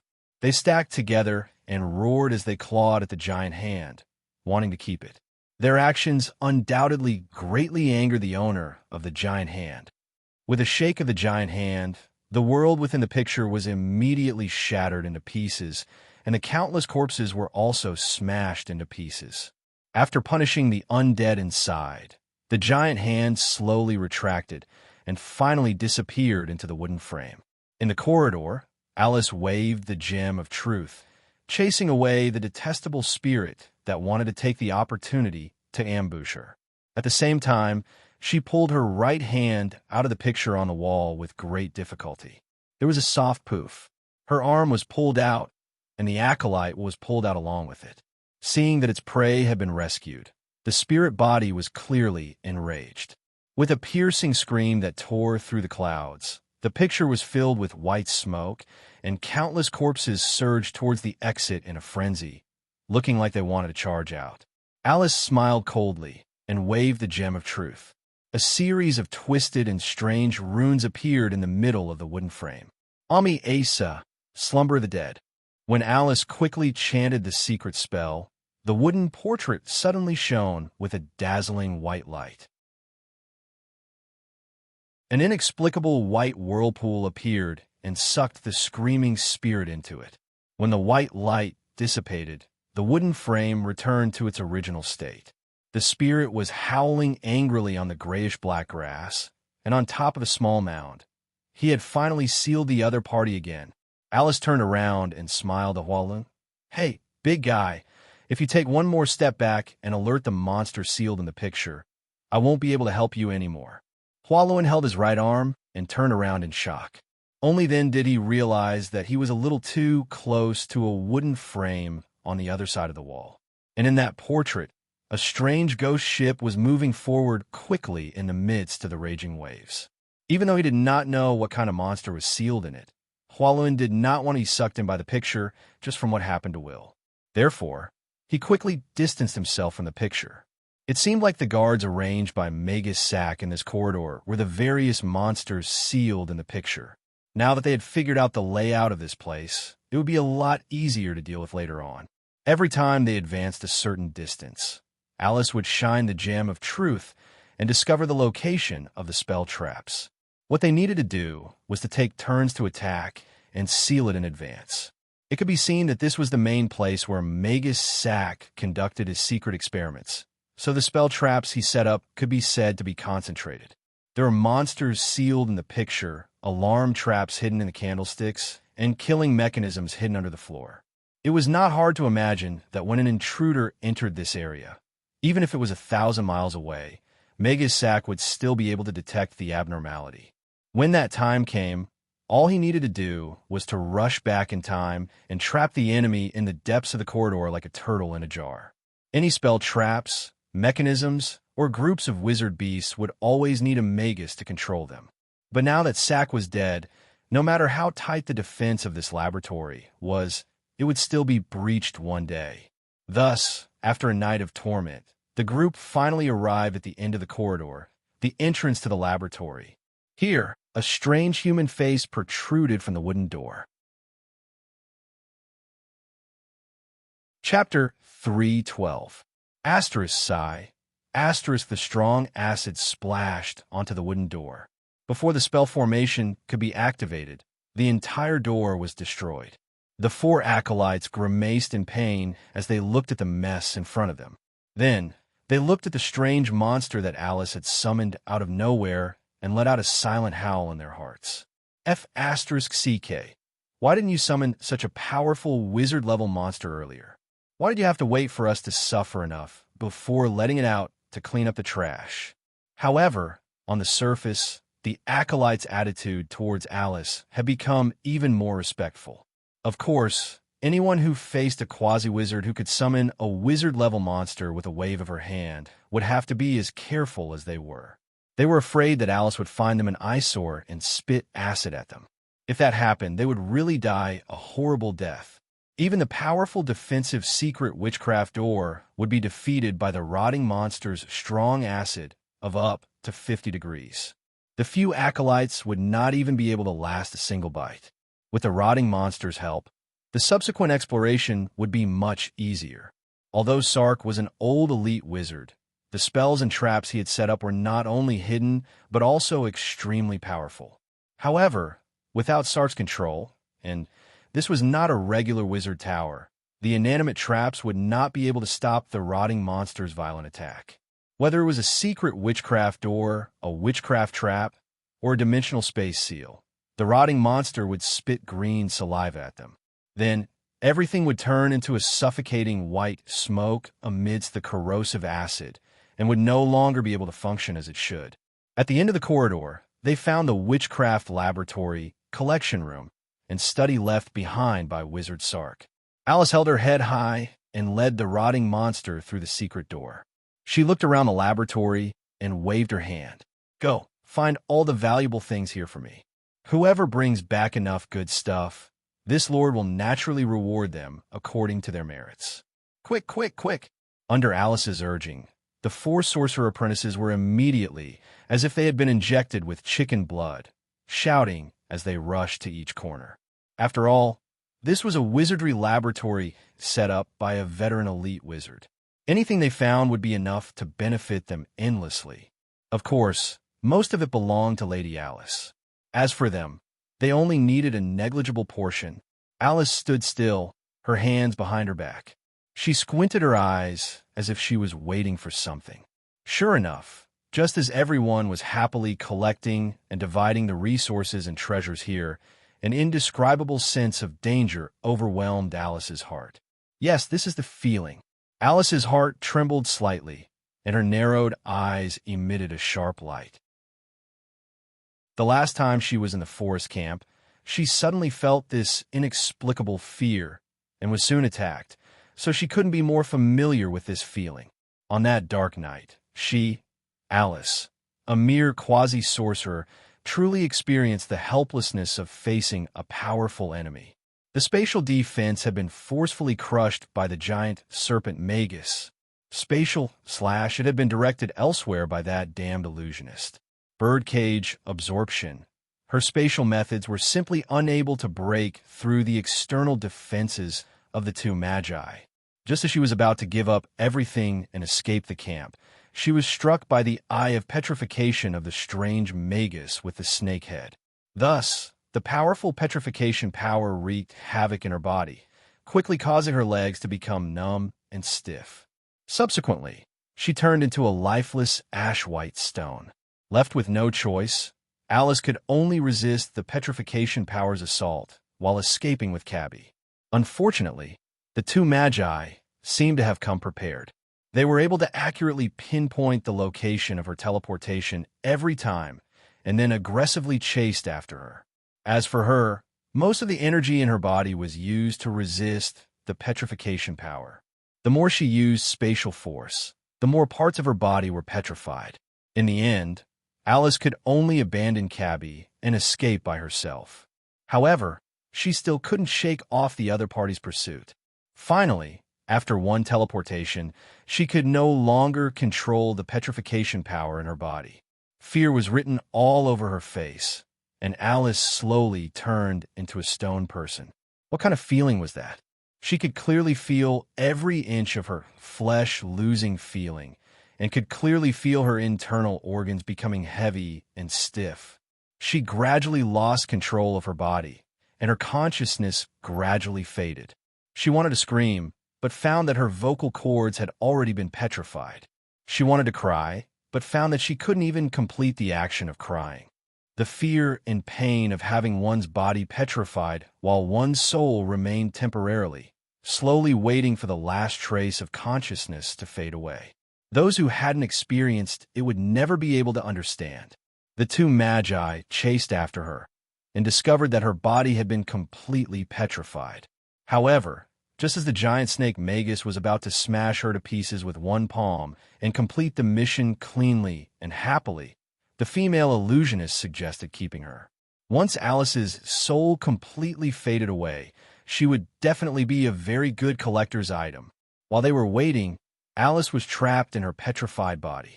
She had cursed, cried, begged, and despaired countless times.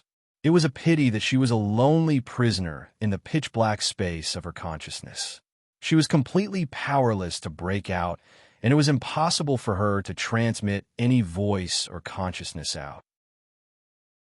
As for what happened after that, she had no idea. Perhaps the bloody butcher's call for help had saved her, and the two magi left in a hurry, not noticing the strange spatial undulations in her body. That was the power of the Void Stone. After a very long time, Grimm's familiar spiritual undulations entered the dark and silent space of her consciousness, and Alice cried out bitterly. It was at that moment that Alice truly understood that being able to cry freely was sometimes a kind of happiness. Perhaps Alice had only been sealed in the cold and silent space of her consciousness for a single night, but the significance of that night was unprecedented. In her consciousness, that was a very long time, so long that it could drive someone crazy and make them feel like collapsing. She called for help, but there was no response. She was afraid, she was in despair, she cried, she wailed. But all of this was meaningless. There was only her in the cold space of her consciousness. The innate spatial ability that she had relied on so much seemed so fragile at this moment. So fragile that forget about saving her life, she couldn't even commit suicide if she wanted to.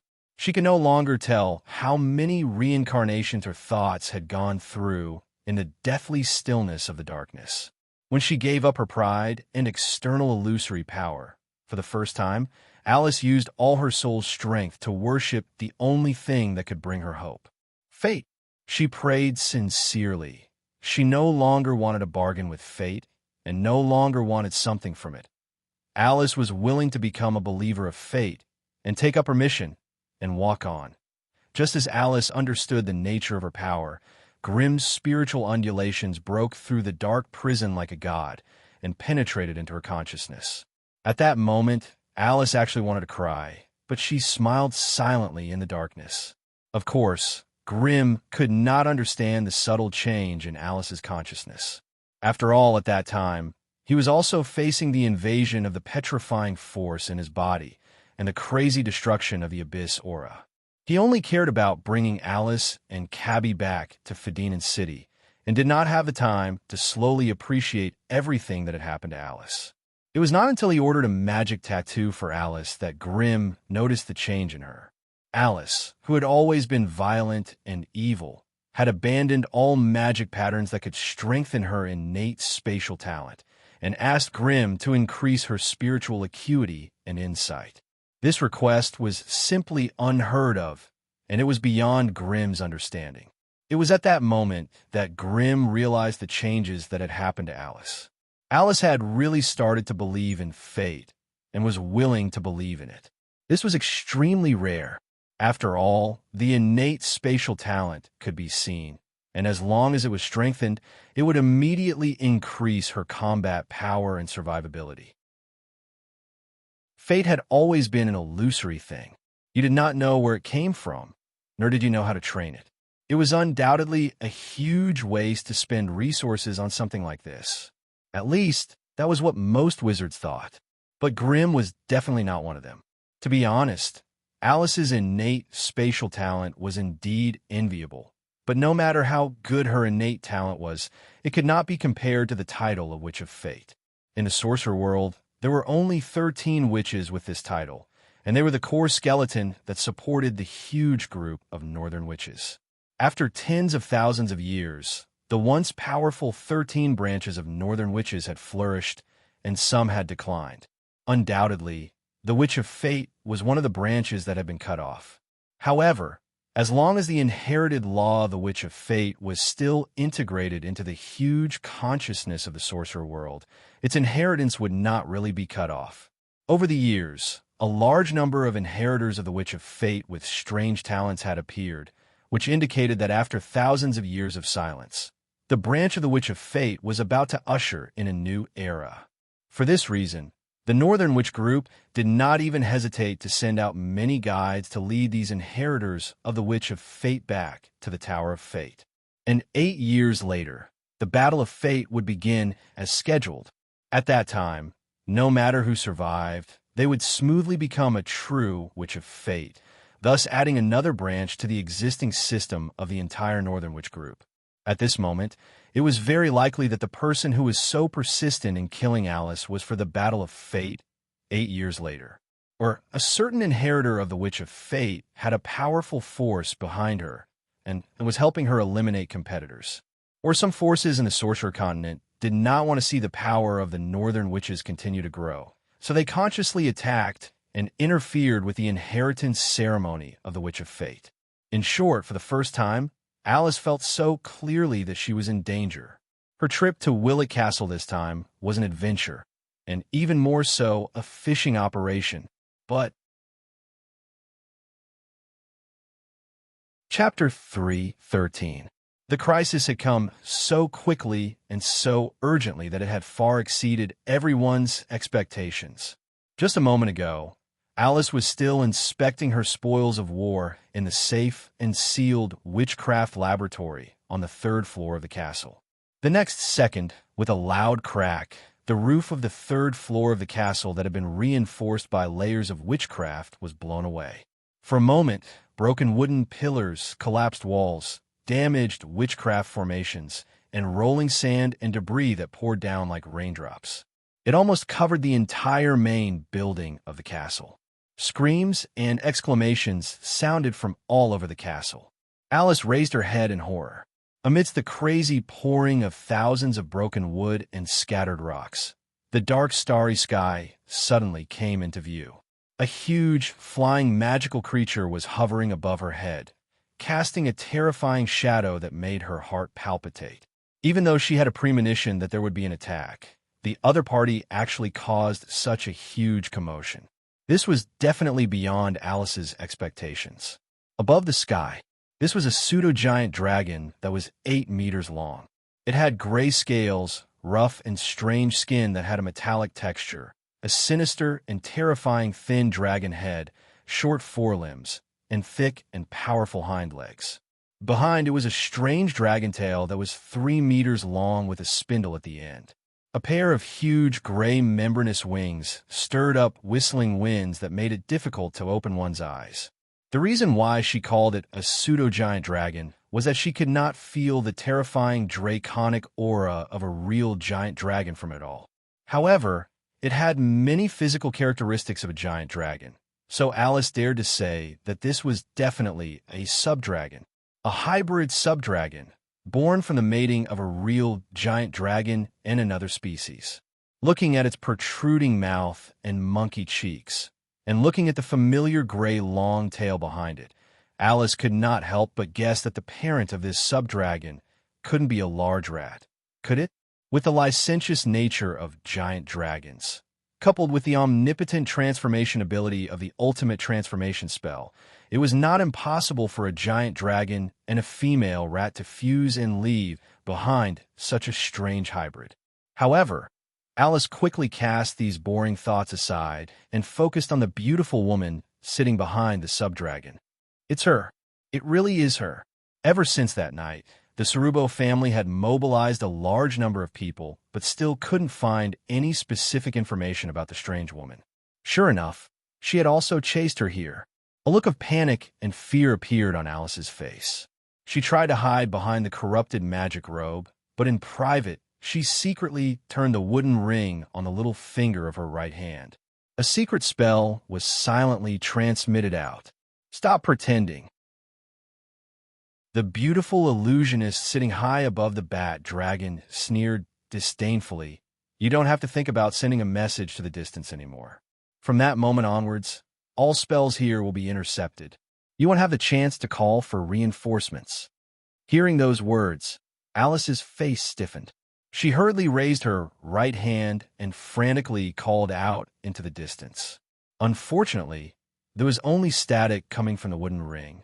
Lucian could not contact Grimm and the Lord through the mark. This time, Alice's expression really changed. Damn it, the fishing operation was a success, but where were the hunters that I had prepared beforehand? The green-rotted one, which looked like a large ooze monster, wriggled its body in front of Alice. A green halo began to shine from its body. Poison halo. Wherever the halo shone, all living beings within 100 meters of it would be poisoned to death in an instant. The apprentices hiding in various parts of the laboratory clutched their throats tightly with their hands as they fell to the ground, struggling in pain. Those with low magic resistance were poisoned to death in no time, while those with high magic resistance were still rolling on the ground, desperately taking out antidotes from their waist pouches and pouring them into their mouths.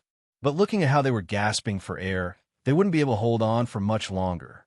As for the ordinary servants and handymen on the lower floors of the castle, they didn't even have the chance to scream when the halo shone and had already fallen soundlessly.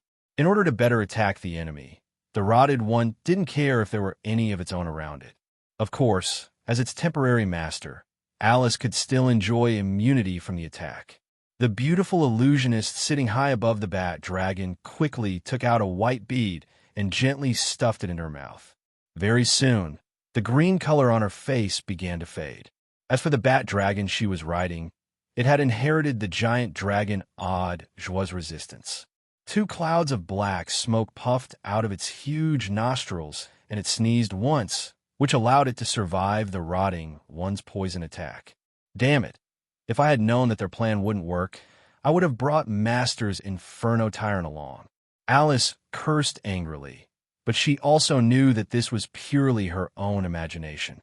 With her strength as a quasi-sorcerer, coupled with several pieces of magic equipment that enhanced mental strength, she could barely summon this weakest rotted one. Even if Master really didn't care about the damage to the Inferno Tyrant's devil puppet and gave her its crystal core, given her mental strength, she wouldn't have been able to summon it successfully. Under the control of the female illusionist, the bat dragon in the sky suddenly swooped down its huge body whistling through the air as it came crashing down. The rotted one's jelly-like green body squirmed for a while, and with a pop, it spat out a mouthful of green acid at the other party. After flying for some distance, the green acid suddenly exploded into a green wreath that covered an area of 10 meters, covering everything around it. But what was rather strange was that, given the other party's huge size, the rotted one's thick phlegm actually missed its target. That damn illusion! For a moment, 7 or 8 bat dragons and illusionists appeared in the sky, circling around the half-damaged main building one after another. The rotted one's acid sputtered several times in a row, but all of them missed and only managed to extinguish a few illusions that looked like soap bubbles. But the huge wind blades that the other party shot at them were solid, and every time they hit the rotted one's body, causing acid to splatter everywhere. 2 against 1. The rotted one was clearly no match for the illusionist and the bat dragon. Seeing that their side was at a disadvantage, Alice had no choice but to join the battle as well. Spatial blades that were like transparent, full-moon scimitars rained down on the sky as if they didn't exist. This immediately made the bat dragon, which was circling around in all directions, fearful. To be honest, the bat dragon in front of them only had a valiant appearance, but its actual strength was not that great. It had no terrifying dragon breath, no powerful elemental talent, no intimidating dragon aura, and even its gray scales could not completely cover its body. The more important parts of its body, such as its abdomen and wings, lacked the protection of scales. If it were to engage in close combat with a strong enemy, it could easily become a fatal part of the enemy's attack. But the illusionist's talent was very good at protecting the bat dragon beneath her. Under the illusion of the powerful tarot gem on her forehead, the rotted one's attacks almost all missed, and it could only take a one-sided beating. If it wasn't for the rotted one's acid sputtering range being relatively large, the illusionist would have commanded the bat dragon to rush up and kill it. At this moment, when the illusionist saw Alice overestimating herself and rushing up to help the rotted one, the tarot gem on her forehead flashed again, and Alice was instantly targeted. Under the illusionist's guidance, Alice actually lost her sense of direction and treated the rotted one in front of her as an enemy. The spatial blade in her hand was like a transparent razor, cutting the rotted one's bloated and sticky jelly body until acid splattered everywhere. The rotted one's broken body, which was filled with strong acid, sprayed onto the broken walls of the 3rd floor of the castle. Even the hardstone body could not withstand the acid and began to melt and soften rapidly. On the ground, a huge pool of green fluorescent acid was left, and the sizzling sound of corrosion could be heard continuously. It was 1 against 2 just now, but now it was 1 against 3. When the illusionist turned her cannon muzzle and threw huge wind blades and terrifying wind vortexes at Alice, the rotted one could only constantly spit out acid arrows to intercept them. For those attacks that it could not intercept in time, the rotted one could only use its body to block them to protect Alice, who was behind it. Some of the acid that splashed out from the rotted one's body also fell on Alice, causing her weak and tender body to sizzle. But she did not feel it at all and continued to attack the rotted one. Alice's spatial talent was indeed powerful, but that was only for apprentices of the same rank as her. When she was facing an official sorcerer, her opponent had hundreds of ways to torture her to death. For a moment, Alice's life was in danger, just as the battle above the castle was in full swing. There was a huge shadow to the southwest of the castle, and 2 tall figures were silently hiding in it. "Master, it's time for you to show up." A tall and burly humanoid figure watched the battle from afar and could not help but say to the other person. Judging from the voice, it seemed to be Grimm's. "What's the hurry?" The other female sorcerer, who was covered in green smoke, laughed indifferently and said, "This little Alice is too well protected by you. She's almost forgotten how to fight. She's only a prospective sorcerer's apprentice, but she dares to take the initiative to attack a sorcerer. If she doesn't learn her lesson, I'm afraid she'll do the same thing again in the future." Grimm rolled his eyes and almost could not help but refute his overbearing superior. If it wasn't for your promise to protect her, Alice would not be stupid enough to take the initiative to attack a sorcerer. If it was her usual self, she would have already used her spatial teleportation talent and run as far as she could. In this aspect, Alice was still very talented. Her spatial teleportation talent did not require the help of any spell formations or items. It was simply the most powerful spell for escaping and saving her life. There was no other. As long as she wanted to escape, no one could stop her. But she shouldn't have trusted her premonition too much. She thought that she could successfully lure out the enemy behind her, and that her life was not in danger, so she dared to deal with a sorcerer. Those who are good at swimming will drown. Chapter 314. I won't die. I won't die. Even in the worst situation, Alice still had great confidence in herself. Not for anything else, but because she did not sense death from the illusory fate. Since she was not in danger of dying, why not take the most dangerous path and do the most dangerous things to achieve the greatest results? If Grimm could sense Alice's thoughts, he would have gone mad with anger. This was simply jumping from one extreme to the other. Before, Alice only relied on her space innate ability. She had never felt the illusory fate, or even if she did, it would be difficult for her to follow the instructions of fate to do those unimaginable things. But now, when Alice realized the limitations of her space innate ability, she could not help but bow down to the unfathomable power of fate. She was like a fanatic who believed in her own fate. She dashed around unscrupulously in a hail of bullets, all for the sake of the command of fate, "You won't die today." And the reality seemed to be as she expected. Countless crises rained down on her, but they all missed or slipped by due to various reasons. Although they did inflict some damage on her, it was still a long way from killing a quasi-sorcerer. Grimm's flame projection and Sanazar, who were originally hiding in the dark, were only watching the battle in a mocking manner. They were waiting for the moment Alice's life was threatened so that they could descend to save her from her predicament like gods. But the moment they were waiting for did not come. Instead, the situation on the battlefield inexplicably changed. The reason for all this was the special ability of the Rotting One, division and proliferation. Besieged by everyone, the Rotted One could no longer withstand the massive damage, and its entire body was blown to smithereens. Like a popped jelly, the Rotting One's body spewed out tons of acidic substances, which then turned into a pool of flowing acid. As a result, Alice, who had been hiding behind it, was exposed. Just as the spirits of the three parties were lifted, thinking that today's terrible performance could finally end, the green and lustrous acid that had flowed all over the ground was rapidly gathered together under the guidance of a mysterious force. As a result, under the watchful eyes of everyone on the battlefield, two Rotted Ones appeared on the spot. In terms of body size, the two new Rotted Ones were nearly half the size of the original one and much more slender. However, their firepower was as fierce as ever.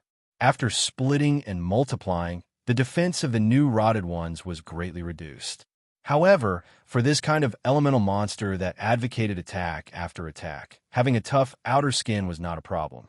The two new rotting Zergs stood on the left and right. Every time their short, fat, and sticky bodies shook, two green acid arrows shot into the sky. Once this kind of acid arrow came into contact with any material object, it would suddenly explode, leaving behind a ring-shaped sputtering of acid on the spot. Each ball of acid did not cover a large area, only 7 to 8 meters in diameter. However, when two balls of acid exploded at the same time, the space they infected in the sky was not small. Moreover, the acid was very volatile and could stay in the air for a very long time. Therefore, under the attacks of the two new Rotted Ones, the entire sky above the castle was almost covered by the steaming green liquid, and the field was filled with a pungent, sour smell. Damn it, damn it, damn it, the female illusionist who was perched on top of the bat dragon kept cursing. For the first time, she felt hatred for the strange, elemental monster below. With the cover of her illusion, the opponent's attacks were all deflected to the void beside her. However, the huge body of the bat dragon flying in the sky would more or less be contaminated by the annoying green mist. If it was the main body, it would not matter. After all, with the protection of gray scales, this bit of acid poison would not be able to kill a wizard-level bat dragon. However, once the membrane wings were contaminated by the acid poison, there was no protection of scales. Therefore, when the bat dragon hovered in the sky, thick white smoke rose from its huge pair of membranous wings. The terrifying acid corroded the bat dragon's leather-like wings, causing it to sizzle. Tiny holes had already appeared on its surface, and they were still expanding at a speed visible to the naked eye, as though they were about to spread into a large area. Immediately, the bat dragon's ability to fly and turn was greatly reduced. The sieve-like membrane wings could no longer provide it with a huge amount of levitating power. But just as the bat dragon was being tormented by the green mist in the sky, the female illusionist's violent attack swept down and blew up 2 more rotted ones. So, under her dull and angry gaze, it did not take long for 4 smaller rotted ones to appear in the ruins on the 3rd floor of the castle. Damn it! Damn it! Damn it. At this moment, the female illusionist did not know what words to use to express her frustration and anger. Who the F***CK created this hateful puppet? How many times could it split up? If the base attack of the original rotted ones was 50 degrees of acid damage, then the damage of the split rotted ones was reduced to 40 degrees, and the damage of the split rotted ones was reduced by 30 degrees. But those were 4 green, extremely cute rotted ones. However, the damage they dealt when they were stacked together was even more terrifying. Every time the female illusionist controlled the bat dragon to dive down and attack, 4 acid arrows would fly into the sky. Although they would all be lured by the enemy to a place where there was no one around, the large area of acid sputtering still made it very difficult for the enemy to dodge. The 4 smaller rotted ones, standing side by side, were like a dying machine. Their vigorous spraying had dyed the sky around the castle green. The strong, pungent smell of acid was nauseating. The acid was very sticky and floated in the air with the wind. Once the bat dragon passed through it and came into contact with it, it would not be easy to wash it off. At this moment, the huge membrane wings were also corroded to the point of being riddled with holes and could no longer withstand the wind. This made the bat dragon, which relied solely on its membrane wings to fly, appear even more clumsy in the air. Seeing that the situation was not right, the female illusionist shouted and the bat dragon swooped down. With a series of tremors that shook the mountains, it landed on the other side of the castle's main building. Rumble! In the deafening roar, a corner of the castle's main building had already collapsed. Tons of sand, stone, wood, and furniture fragments poured down like a mudslide. And in this heart-palpitating scene, 2 huge hooked claws shining with a cold metallic gleam clawed at the broken wall with 2 dull thuds. Then, the ugly and thin face of the bat dragon that resembled an oversized rat appeared in front of everyone. Then, a slightly slender body covered in scales and 2 huge membrane wings that were beyond repair appeared. Looking at the degree of damage to the bat dragon's membrane wings, it would be difficult for it to fly again after landing this time. At this time, runes were shining all over Alice's body. She had already broken free from the female illusionist control with a mental amplification rune array. Unfortunately, as soon as she woke up, she felt sharp pain coming from all parts of her body. In the battle just now, she had suffered a lot of attacks. Although her life was not in danger, the number of injuries she had suffered was uncountable. When her mind was controlled, she might not feel pain and only knew how to attack blindly. But now that she had regained control of her body, the pain from the wounds all over her body instantly knocked her down. At this time, the bat dragon in the distance was also slowly approaching the area guarded by the 4 rotted ones under the cover of the remaining buildings. It did not have any long-range attack ability, but its strength was not small. It climbed the walls and dodged left and right as it advanced, grabbing broken pieces of furniture and scattered tables and chairs and throwing them at Alice. Although the Rotted One's long-range attacks were sharp, their defensive ability was far inferior to the Howlers of the same rank. Therefore, other than using acid arrows to intercept Alice halfway, there was no other way to provide cover for her. As for the female illusionist, there was no trace of her. In the shadows in the distance, the Tier 3 female sorcerer, Senazar, could not help but turn her head and ask Grim, "Hey kid, do you think that Alice will die if we choose not to attack?" Grim's face, which was covered in flames, also showed a trace of deep confusion. That's right, will she die or not? The reason why Alice was so confident was because fate had told her that she would not die. In other words, the two of them should also be within the range of the power of fate. Using their respective methods, Senazar and Grim could see clearly what was going on. After using the Bat Dragon to lure the Rotted Ones away, the female illusionist had successfully arrived at Alice's side and was approaching her step by step.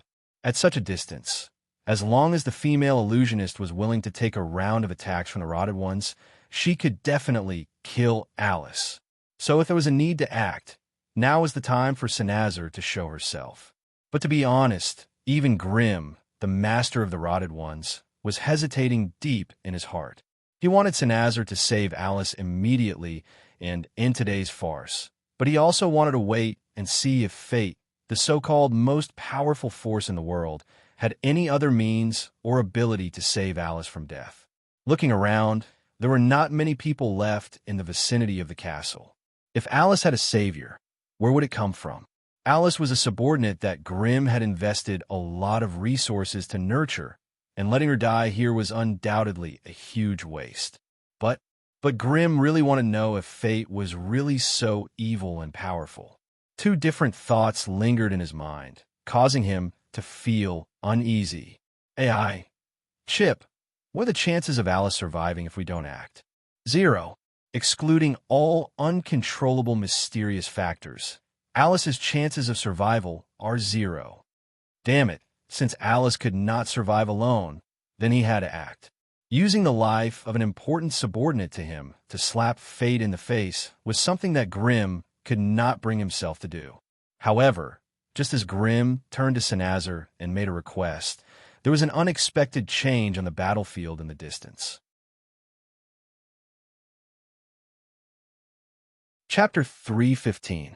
A sharp female scream that tore through the clouds filled the entire area. A strong gust of wind suddenly rose from the top of the castle, turning into a terrifying tornado that soared into the sky. In the eye of the tornado, a young girl with a tender figure looked up at the sky, her fists clenched tightly, her lips pursed as she let out an ear-piercing, angry scream. As the girl's scream spread out, transparent ripples suddenly appeared in the air, slowly spreading in all directions. These ripples looked inconspicuous, but once they came into contact with any material object, they would silently disintegrate it and then turn it into imperceptible fine dust. On the main building of the castle, no matter if it was the half-collapsed main body of the castle, the broken and messy furniture, or the small experiment table protected by the spell formation, all of them seemed to have lost their gravity the moment they came into contact with a shockwave. They gently floated up and then slowly disintegrated in the air, gathering into a large gray cloud whose origin couldn't be identified. On an empty space in the ruins 5 steps away from the girl, a powerful shockwave surged in the air, using the colorless and transparent ripples to outline a slender and tall female figure. It was the female illusionist. As if she had not expected a prospective wizard to be able to activate such a powerful space ability, the female illusionist staggered backwards while continuously extracting wizard power and pouring it into her body. Being in the middle of it, she could sense it clearly. These space ripples seemed insignificant, but they possessed a terrifying lethality that far surpassed all wizard spells. The external energy protection might be able to resist and dispel elemental wizard spells, but it was useless against space wizard spells. The space ripples seemed to be a single entity, but it was actually formed by the convergence of hundreds and thousands of space zones in different layers. When it swept past the illusionist's body, The beautiful illusionist skin, flesh, internal organs, bones, and tendons were all in different layers of space at the same time. At this moment, the slightest change in position would cause the dislocation and distortion between the layers of the space between them. Hence, under the influence of the huge space-healing force, one's flesh, internal organs, and other vulnerable parts would be exposed to the pull of hundreds and thousands of space forces that extended in different directions. Moreover, you can't completely rely on energy shields to isolate this spatial power. Hence, the moment the beautiful illusionist sensed that something was wrong, she fled from Alice's side with all her might. She also used spells to strengthen her resistance and toughness to resist the complicated spatial ripples. If she was a physique refinement sorcerer and had trained her internal organs to be as tough as her skin, she might be able to withstand this wave of attack with her strong body. Unfortunately, she wasn't. The beautiful illusionist quickly retreated while coughing violently. Purplish-black blood and broken and twisted pieces of internal organs gushed out of her little red mouth. 120 degrees. How could a young girl with only the strength of a quasi-sorcerer trigger such a powerful spatial ripple? This was simply out of her expectations. 120 degrees, 110 degrees, 100 degrees, 80 degrees, 60 degrees. As he moved further away from Alice, the strength of the spatial ripples also decreased.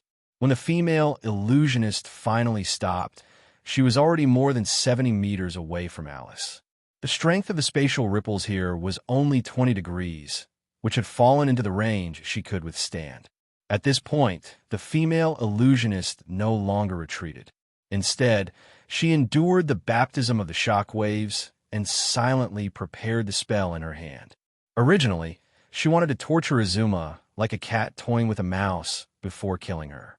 But now, it seemed that it was safer to get rid of this little guy as soon as possible. With the strength of the girl, such a large-scale spatial spell would not last long. As long as the opponent stopped for a moment, she could directly kill it with the violent wind vortex. Let's see how long you can last. The female illusionist thought hatefully, a ferocious smile appearing on her face. On the opposite side of her, 4 rotted ones that had been split twice were struggling to escape from Alice's dimensional storm. Unfortunately, the terrible but ubiquitous spatial distortion and pulling force of the spatial storm was too lethal for an individual like them that was good at offense but weak at defense. Therefore, before they could retreat to a relatively safe area, the 4 rotted ones fell again. So a moment later, 8 small mini-rotted ones that had split for the 3rd time appeared in front of everyone again. As soon as they finished forming their bodies, they scrambled to escape into the distance. In the end, there were only 6 mini-rotted ones that managed to escape the ravaging area of the spatial storm. 2 of them exploded in the end and died in the invisible ripples. The bad dragon that originally wanted to pounce on Alice also stopped at the edge of the storm area. Sensing the terrifying ripples in front of it, it seemed hesitant and kept wandering around the periphery. Your subordinate has a good eye for selection. If I'm not wrong, I'm afraid she's on the verge of advancing. TSK, a little witch with spatial talent. If you cultivate her well, she may be of great help to you in the future. Sanazar, who was hiding in the dark, could not help but start to praise. After all, Alice was only a quasi-wizard. It was amazing enough that she could burst out a terrifying attack of 120 degrees. Although there was a hint of life potential in it, it still showed that Alice had amazing talent and potential. Grimm smiled bitterly. Perhaps he was the only one present who understood that such a terrifying space storm was not something that Alice could create on her own. The only possibility was that she had borrowed the power of the Void Stone in her body. Drawing out the spatial force from the Void Stone and releasing it in such a violent manner was undoubtedly a huge burden on Alice's thin and weak body. Grimm could not help but worry. A minute passed. The violent spatial storm was as powerful and persistent as ever. The female illusionist's smile became somewhat forced. 3 minutes passed. The spatial storm was still going strong, and it did not seem to be weakening. The smile on the female illusionist's face had disappeared, replaced by a solemn expression. 5 minutes passed. The spatial storm was still going strong. The corner of the female illusionist's mouth twitched violently, and her eyes shone with a look of shock. How is this possible? How is this possible? In 2 different areas of the castle ruins, there were actually people muttering the same words. No, we can't wait anymore. As a grade 3 magus, Senazar's eyes were obviously more accurate than Grimm's. You get ready to save Alice. I'll go capture that illusionist. Be careful. Your little maid might really be about to advance. You can't let her waste her strength like this. As soon as he finished speaking, Senazar's body, which was covered in green mist, began to expand rapidly. In the blink of an eye, Senazar had already transformed into a terrifying venom wyvern that was 12 meters long. Its thick hind legs stomped on the ground, and with the help of its huge wings, its body, which was covered in green mucus, quickly rose into the sky. Its huge and eye-catching body circled in the sky, and the venom wyvern had already arrived at the castle ruins. A terrifying draconic aura spread out, and the lesser dragonbat dragon was immediately scared witless. Its entire body lay on the ground, not daring to move. The bloodline of lesser dragons had long since been engraved with the mark of the dragon race. When they faced a real dragon, they were bound by the strict bloodline shackles, and their performance was even worse than that of ordinary creatures. The female illusionist did not expect an ordinary lesser wizard to be able to hire a grade 3 magus as her bodyguard. When she saw Senazar's signature green wyvern body, she immediately turned tail and fled without hesitation. For a moment, countless illusionists appeared above the ruins, using their own unique methods to escape. Some summoned wind elemental spells to surround their bodies and carry them into the distance. Some threw out wizard tools and released giant wind bats. They rode on them and quickly escaped. Some added wind wings to themselves and soared into the sky. There were also some who turned hazy and quickly ran among the broken walls of the castle ruins. Faced with the countless illusionists that filled his entire field of vision, the venom flying dragon that Senazar had transformed into also paused for a moment. It spat out a huge mouthful of green phlegm, directly killing 7 or 8 enemy phantoms that couldn't escape in time. Although the venom wyvern's combat power was off the charts, it did not have the ability to see through phantoms. Lady Senazar, where is she? Grimm had not come with his real body, but a flame projection that did not possess any offensive power.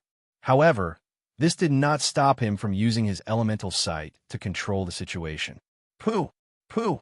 Pooh! 6 consecutive acid arrows flew out, landing neatly in a corner of the castle ruins. When the strong acidic venom dyed a thick rock slab green, a sneaky gray rat crawled out from the gap of the rock slab. It crouched, its small black eyes looking around like a human. Without saying a word, it broke into a run.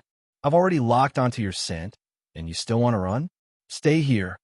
Senazar's venom wyvern immediately knew that this was the female illusionist's real body.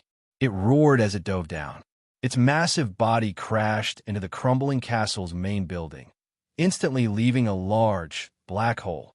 Amidst the cloud of dust, a shrill shriek rang out, and the dust cloud began to tremble violently.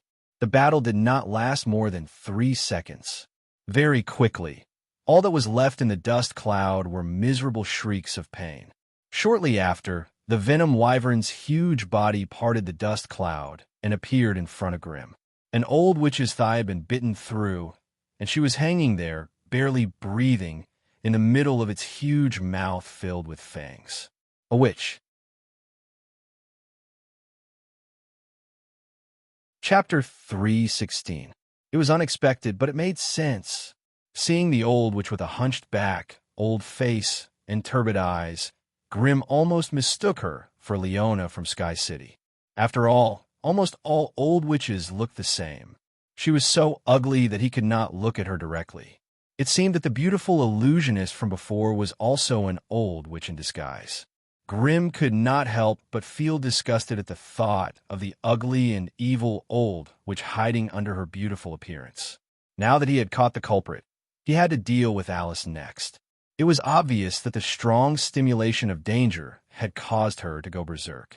Her eyes turned white, and she roared in the air as if her mind was in an extremely chaotic state. The spatial energy within the void stone was continuously spreading out with her as a medium. If he were to forcefully interrupt it, Alice would probably suffer a powerful backlash from the void stone. With her strength, it was impossible for her to survive such a degree of backlash. The powerful spatial ripples outside her body also gave Grim a headache. He could not get close to her at all. Hence, the only thing Grim could do was to close his eyes and focus, calling out to Alice through the soul contract. The other party seemed to have lost consciousness for a long time, and her response was abnormally slow and intermittent. It seemed that the spatial ripples were a huge interference to their mental communication. "Master, I feel terrible." "Alice, you're safe now. Don't use the power within the void stone anymore." "Master, I really wish I could have this kind of power. You have to gain power step by step. Only the power that you can control is true power. If you try to reach the heavens in a single step, you will only end up suffering from the backlash." "I understand." Soundlessly, the spatial ripples in the air began to weaken and gradually disappeared. The moment the spatial ripples completely disappeared, Alice, who was floating in the air, suddenly trembled, and her slim figure floated down like a yellow leaf, until she was caught by a large, warm hand. Let's go back."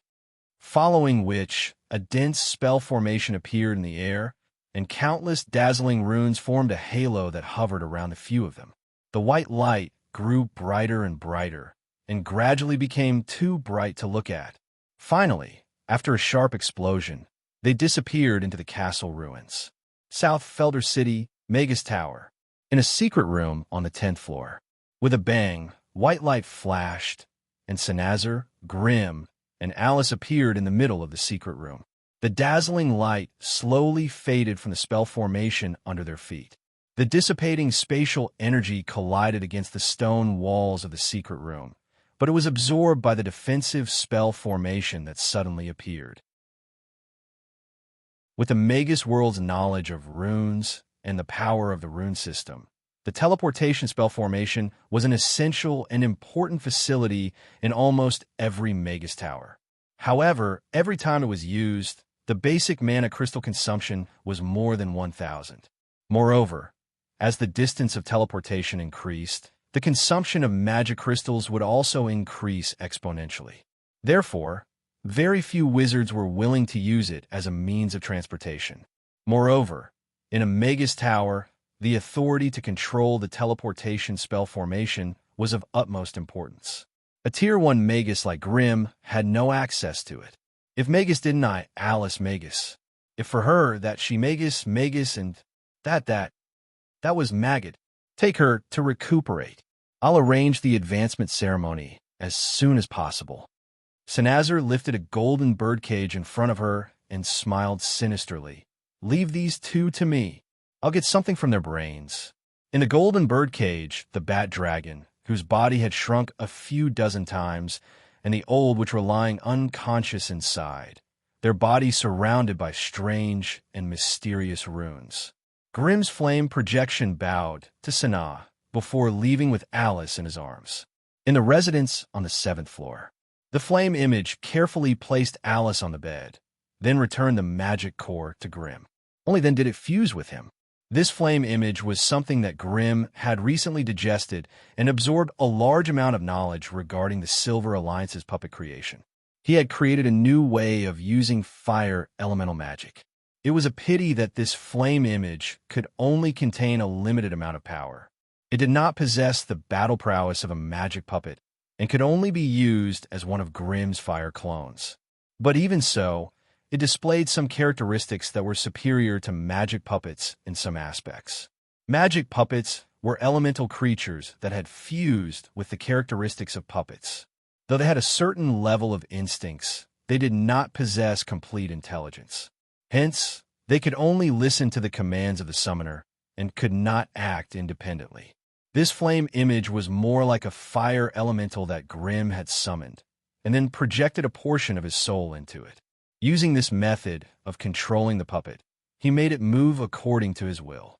However, it was a pity that once the initial flame image was formed, it would form a complete self-sustaining system and would no longer be able to absorb energy from the outside world. Hence, the amount of fire energy used to summon the flame image for the first time would determine how long it could exist. According to the AI chip statistics, 1 point of spiritual force was enough to maintain the flame image for 10 hours, and the energy used in battle was not counted. Grimm's current spiritual force was less than 7 points. If he used all his strength, he would be able to create a clone that could move freely for 3 days. Grimm believed that as the flame image spell continued to improve, he would be able to create a clone that was as strong as his main body in the future. At that time, it would be 2 against 1, and his advantage in battle would be even more obvious. After withdrawing the flame image spell, Grimm immediately began to examine Alice's body, and the conclusion he obtained shocked him greatly. Alice's current state was extremely strange, as if she was fusing with the void stone sealed in her body. However, due to the difference in strength between the two, the current situation did not seem to be Alice taking the initiative to fuse with the void stone. Instead, it was the void stone that was taking the initiative to fuse with Alice. This was not a good thing. If Alice's spiritual force was strong enough to control the void stone, she would naturally be able to easily control the fusion process and use the mysterious spatial energy within the void stone for her own use. However, Alice was currently at a disadvantage in the fusion process and was the target of the void stone's fusion. If this situation was allowed to continue, the fused Alice would probably lose her independent consciousness and become a strange void creature. Chip, show me the results of Alice's examination. Grimm ordered with furrowed brows. Beep, receive command. With a soft beep, a 3D scan of Alice appeared in Grimm's mind. At her lower abdomen, where the void stone was sealed, strands of silver energy seeped out and slowly fused with her body and blood. Chip, can you analyze the composition and effects of this energy? Beep. Composition of the energy. Spatial active substance. Energy effects analysis. Sturdiness 217.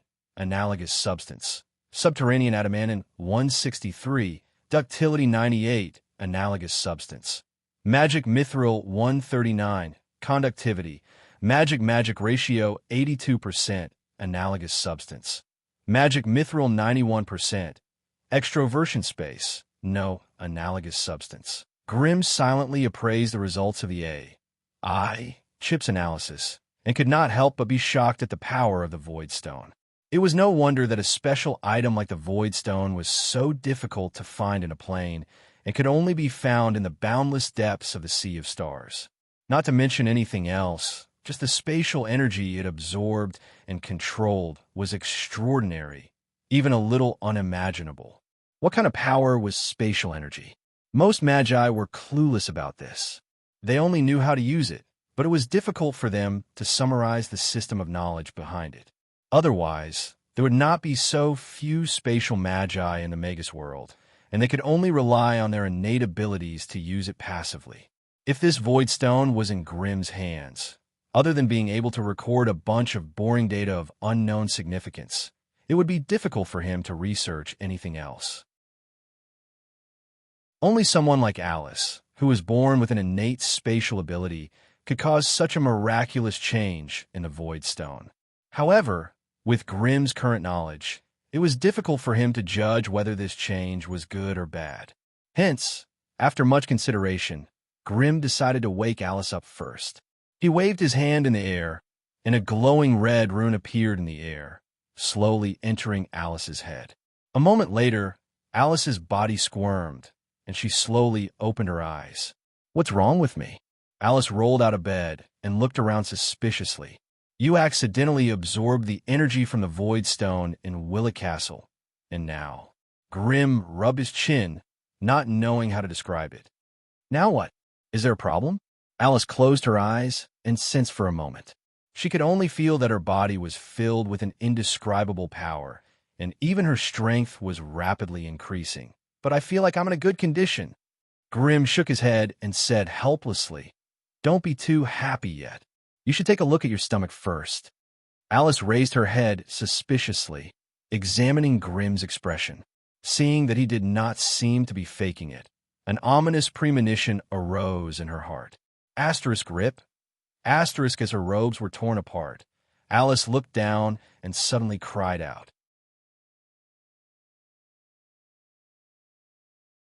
Chapter 317. Alice reached out her hand with a trembling hand. There seemed to be a strange light source in her stomach that was constantly emitting a strange silver energy. It was this silver energy that seeped in her skin, flesh, bones, and tendons, dyeing everything silver. Through her translucent belly, Alice could clearly see her intestines and stomach wriggling slowly. She could also see her strangely shaped liver, gallbladder, and some other strange organs that she could not name. Under the influence of the mysterious energy, these organs became somewhat transparent. Even the blood vessels and the blood flowing in the membrane could be seen clearly. Alice's hand gently fell on her belly, but she suddenly shuddered.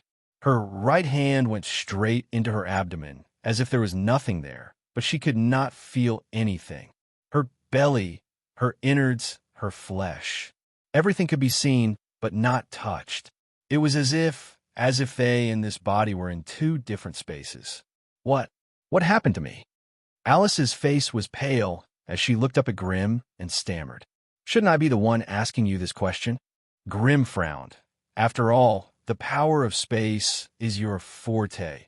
It had to be said that the knowledge of time and space was too little. Therefore, Grim could only conclude that Alice was suffering from the backlash of the power of space in the Void Stone, but it was difficult to describe and explain the deeper layer of the mechanism. Alice quickly calmed down and asked the most important question: what will happen if I'm completely infected by this power of space?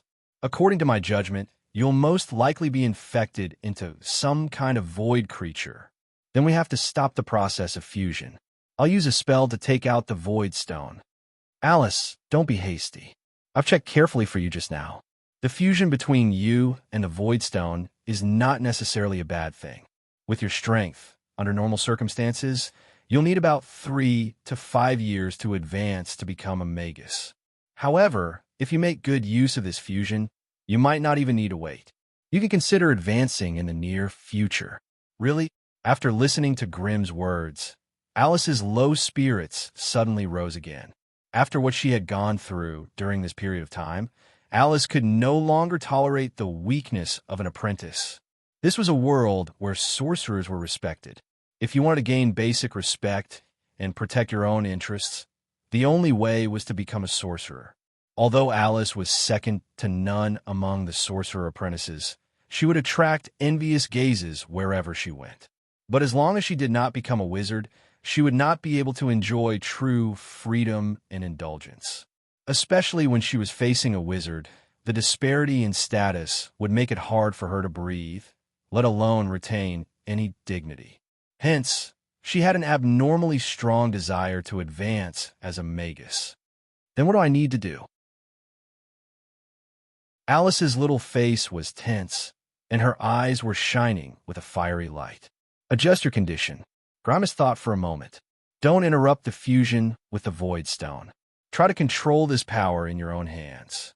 I will think of a way to arrange your advancement ceremony in the near future. At that time, you can use this spatial energy to complete your advancement. What about the side effects of fusing with the Void Stone? That's just a small problem. As long as you can successfully become a wizard, you can make up for it later. Alice thought about it again and finally nodded in agreement. After leaving Alice in her bedroom, Grimace turned around and went to a small laboratory that he had opened up. There were long tables and wooden boxes lined up in the middle of the hall. There were also a few stone platforms used for experiments and a small alchemy table. Grimace no longer needed to go to the alchemy lab to make low-level magic puppets. He could easily do it here. This way, he could avoid people with ulterior motives from spying on his puppet creation. He came to the first stone platform and lifted the black cloth covering it. There was a glass container about half a meter tall, filled with a mysterious blue solution. Floating in the solution was a pair of strange magic gems. They were a pair of amber magic gems the size of an egg. In the center of the gems was a cloud of earthy yellow gas, which looked like the eyes of a peerless beast that had suddenly opened. Even looking at it through the transparent container would make one's body feel numb. A surging source force of earth rushed toward him. Eyes of petrification. This was the biggest loot Grimus got from killing the wizard with the bloodline of Sark. Of course, Grimm had also found some books and notes related to the evolution of bloodline in the man's storage ring. However, without a sample of the giant serpent's bloodline, even if he coveted the power of bloodline witchcraft, there was nothing he could do. Those bloodline families placed great importance on their own bloodline. Once an individual with bloodline power was found, it would be recorded in the family's archives. Whether it was a normal death or an accident, the family would send people to investigate in detail to prevent the bloodline from being lost to outsiders. Therefore, Grimus' decision to turn Sark's bones into ashes was the right one. If he really did leave Sark's remains behind, the Hikari family would probably risk war to retrieve them and bring them back. This pair of eyes of petrification was the most precious part of Wizard Sark's body. Recently, Grimus had been researching golem puppets, and he needed these magical gems with strange abilities. Therefore, he used a bioactive protective fluid to maintain the basic activity of the eyes of petrification. Grimus's eyes were covered with a layer of red light, blocking the power of petrification from the eyes of petrification. To be honest, this power of petrification had given him quite a bit of trouble in the last battle. If it wasn't for the Balrog body's outstanding resistance to basic elements, he might not have been able to escape from the fate of being petrified. Although he won that battle and crushed Sark into minced meat and incinerated him into ashes, it still took him a lot of effort to remove the petrifying energy from his body. Sometimes, when the power of petrification mixed with the aura of the abyss, it gave him a headache. Therefore, Grimus placed a lot of importance on how to use this pair of eyes of petrification. He covered the container with the black cloth again, and the slight numbness in his body disappeared. Although this black cloth looked ordinary, it was still a magic artifact. It could hide all the aura of witchcraft inside. Walking leisurely to the second stone table, there were all kinds of metal parts and mechanical components on it. However, all of them were only half-finished products. Even if they were all pieced together, it would only be enough to form the metal arm of a golem. These were all Grimus's work, and they were also his preparation for the magic puppet in the later stages. After a period of exploration and research, Grimm had already understood all the knowledge he had brought back from the Silver Alliance. As a result, he discovered some anomalies. It could be said that when the ancient wizards first started researching magic puppets, they defined them as metal puppets that could help wizards in battle. Therefore, the original motive for creating them was to fight. Under the influence of this mentality, any overly detailed design would become unsuitable. Therefore, it was rare to see magic puppets with body parts that were as precise as the human body. In order to become a qualified meat shield in Vanguard, wizards would try their best to make magic puppets as simple and practical as possible. The so-called legs of ordinary metal puppets were actually two thick and bulky metal pillars. They would not be like the thighs, calves, ankles, and toes of humans. The more intricate the design of a metal puppet was, the weaker its resistance would be. Instead, it would be better to use the hardest magic iron alloy to make it more sturdy. Therefore, most of the metal puppets Grimus had seen could not perform complex night combat techniques. They could only rely on their indestructible bodies and terrifying weight to crush their enemies. This was not to say that wizards were wrong. After all, wizards trusted their own abilities more. Making magic puppets was only to protect them, so that they could cast spells smoothly. Therefore, wizards mostly made magic puppets according to their own needs. They did not really treat magic puppets as a wizard's assistant and carefully study them. Grimm took a wooden box from the corner of the stone table and opened it. Inside were 5 wooden puppets that were crudely made. He randomly picked one up and examined it. The wooden puppet was a crude human figure carved out of iron shirtwood. It was made up of 6 parts: a head, a torso, and 4 limbs. The parts of the body were fixed together with iron nails. The more delicate parts, such as the hands and legs, were wrapped with thin iron wires. On the back of the wooden puppet, Grimm made a pair of wings out of thin pieces of wood and snow rabbit skin, which he fastened to the back of the wooden puppet. To be honest, Grimm's carpentry skills were terrible. According to the instructions in the puppet-making manual, a normal wooden puppet must be made by a professional craftsman using specialized wood and meticulously carved before it could be considered a qualified product. However, the wooden puppet in front of him was obviously not carved at all. Not only were there wooden spikes on the surface, but the lower part of its right leg was also cracked. It was obviously a defective product. Obviously, the maker of this wooden puppet had used too much force when he nailed the iron wire into the sole, causing the wooden leg to crack. Grimes could only shake his head and smile bitterly at his own craftsmanship. Chapter 3:18. He took the wooden box and gently pushed it open, revealing a secret compartment at the bottom. Inside, there was a black stone lying there quietly. Grimm picked it up with his fingers and held it in front of his eyes to observe it. With the powerful scanning ability of the AI chip, the black stone that was originally the size of a finger was continuously magnified. The first thing that entered his eyes was a series of strange grooves and patterns that were as fine as mosquitoes and flies. They lingered and nested with each other and were connected together with extremely complicated lines of runes. Together, they formed a small rune array. Once the magic elements in the air came into contact with the black stone, they would slowly fuse into it and occasionally light up 1 or 2 nearby runes. Grimm had to rely on the AI chip's powerful ability to magnify his vision by 100 times to be able to see all this. Without the AI chip's help, Grimm would only be able to see the black stone twinkling like stars. He would not be able to see its basic operating mechanism. The golem stone was a material that the Silver Alliance prohibited from selling to outsiders. It could be used to temporarily activate a few puppet runes. It was also one of the most frequently used consumables by arcane magi. The golem stone in front of him was only the size of a finger and could only be used to activate some small puppet runes. If he wanted to activate large or medium-sized puppet runes like the Metal War Avatar, he could only rely on the golem heart. If he had not visited the Magus Tower of a counselor, Grimm would not have been able to obtain such a special restricted item.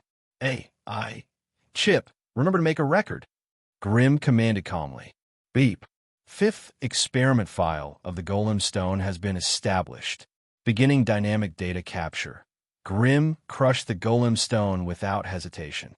Almost instantly, a large amount of white smoke was emitted from the golem stone. The white smoke seemed to have a mind of its own. It did not disperse in all directions, but instead gathered together and flew around in the air. Soon after, it discovered the existence of the wooden golem. It spun in the air and burrowed into the wooden golem's body. In the next second, the wooden golem seemed to have come back to life. It suddenly sat up on the stone platform and began to cough violently. At the same time, the various runes that Grimm had smeared on the wooden golem's body with invisibility materials began to light up, and the yellowish-brown surface of the wooden golem's body began to appear. Most of them were lit up. Of course, there were some exceptions. The crack on the wooden puppet's right leg had clearly destroyed the integrity of the array glyphs there. With a burst of crackling sounds, black smoke rose from the crack. The activated wood puppet climbed up from the stone platform with difficulty. It could be seen that the severely injured right leg made its movements clumsy and slow. It had to be said that Grimm's wooden puppet craftsmanship was terrible. Regardless of whether it was the wooden puppet's iron wire palms, the wooden frame and skin-covered wings, or the body that was fixed with iron nails, they were simply like the handiwork of a young child. They were crude to the point that one couldn't look at them directly. However, under the activation of this strange white smoke, everything seemed to have been optimized. The wooden puppet stood up with difficulty. While moving its wrists, neck, and shoulders, it pressed one hand on its chest and bowed respectfully. "It's a pleasure to meet you, my master." Wooden puppet Billy reporting for duty. It was a young voice with a hint of a child's voice. Although it was not the first time he had seen a pile of wood, iron nails, iron wires, coils, and cloth come to life in front of him with a basic level of intelligence that was not inferior to that of a normal human, Grimm's heart was still filled with a strange and absurd feeling. This was truly a strange world. "Report your body's condition." Grimm gave the resurrected wooden puppet Billy his first order. Ugh! Billy began to move his various body parts. He even flapped the wings on his back a few times to verify that they were still intact. "Reporting to Master, this body is really rotten. There seems to be something wrong with my heart. I can't breathe." The wooden puppet lightly hammered its chest with its iron hand and panted with difficulty. Grimm's eyes focused on the wooden puppet's chest. Through the thick wooden shell, he could clearly see a magic crystal embedded in a rune array. At this moment, the rune array had begun to operate crazily. It continuously extracted basic mana from the magic crystal and channeled it into the rune circuits. However, the connections between the rune arrays were not smooth enough. Some of the runes were lit up, while others were still dim. This caused the wooden puppet's movements to be a little uncoordinated. Beep. Energy control, center scan completed. A total of 37 faults have been found. 3 are technical faults, 33 are due to poor craftsmanship, and 1 is due to deteriorating materials. Final evaluation, energy efficiency. If the craftsmanship is improved, how much will the energy efficiency increase? Beep. After eliminating all the material and craftsmanship faults, the estimated energy efficiency will reach. Why is it still so low? The energy efficiency is only slightly over 50%. Grimm asked doubtfully. The quality of the materials is low, and there's a lot of energy leakage. If you want to continue increasing the energy efficiency, the recommended materials are tranquil, magic iron alloy, magic mithril. Damn, you get what you pay for. Everyone knew this logic, but to waste these precious resources on a wooden puppet for practice was too much of a waste. Grimm immediately rejected the chip suggestion. "Fly up and let me see," Grimm ordered. The wooden puppet Billy immediately stood up, and the pair of ugly wings on its back began to flap rapidly. A cool breeze blew, and the wooden puppet slowly floated up. With Grimm's elemental vision, the light emitted by the wooden puppet's energy core immediately increased by 3 levels. Some of the rune arrays that had conflicting energy circuits immediately exploded with a blinding light. "Billy, stop flying immediately." Grimm saw that the situation was not good and hurriedly ordered. Unfortunately, it was too late. Following a light explosion, thick black smoke immediately emitted from the wooden puppet Billy's body. Fine cracks also appeared on its chest. I can't do it. I'm going to die." After a series of ear-piercing screams, the wooden puppet that had just floated to the top of Grimm's head suddenly became stiff and twisted, and then fell to the ground. Grimm stretched out his hand to catch it. The wooden puppet, whose body had already been twisted beyond recognition, violently coughed a few times and then no longer moved. Following that, the strange white smoke once again flowed out of the wooden puppet's body, slowly dissipating into the air. The wooden puppet Billy had really died. A puppet with elementary intelligence had only been born for 126 seconds, yet it had already reached the end of its life. The main reason for its death was the shoddy construction of the wooden puppet's body. If, and I'm saying if, Grimm had put in a little more effort when creating this wooden puppet, perhaps he would have been able to obtain a wooden puppet Billy forever. However, this wooden puppet with such a simple body had no combat power, and it did not have any special abilities. It also needed to be replaced from time to time. To be honest, such a low-level puppet had no use at all. Grimm was not a child hugging a doll and needing someone to accompany him. Even if this fake puppet died, it would not cause any ripples in his heart. Before the white smoke dissipated, Grimm took the opportunity to collect another portion. Up until now, he had completely grasped the basic knowledge of how to create puppets. The only thing he had yet to understand was the operating principle of these puppets and the composition of the white smoke. How did they invade the puppet's interior?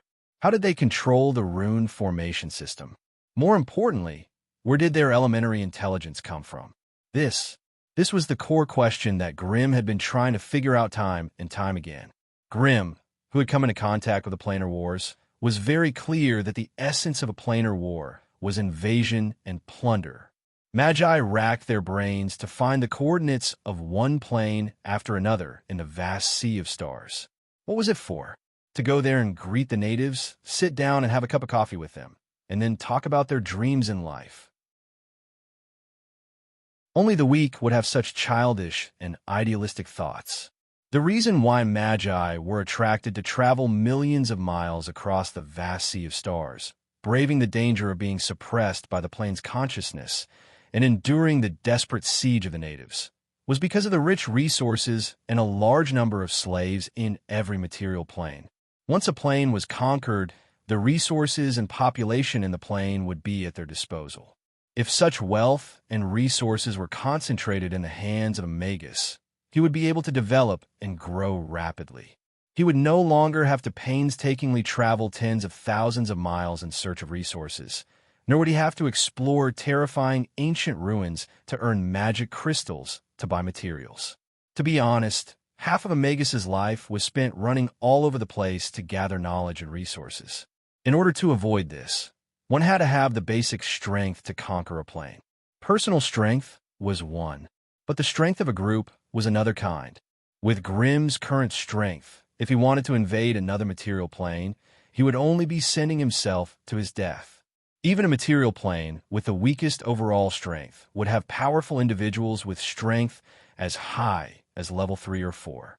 Although their strength could not be compared to the Magus world's experts, they were more than enough to crush a mere rank 1 Magus like Grimm. Hence, Grimm set a goal for himself to reach rank 2. Only by reaching rank 2 would he be able to reach the minimum strength required to invade a secondary plane. In order to assist in the invasion, the thing that could provide him with the greatest help was undoubtedly the puppet army, the demon puppet army. Only these loyal elemental creatures and puppet creatures would not have any problems with their loyalty, and Grimm could use them without worry. Hence, for a long time to come, apart from increasing his own strength, Grimm also had to find ways to increase the strength and quantity of the Demon Raja army.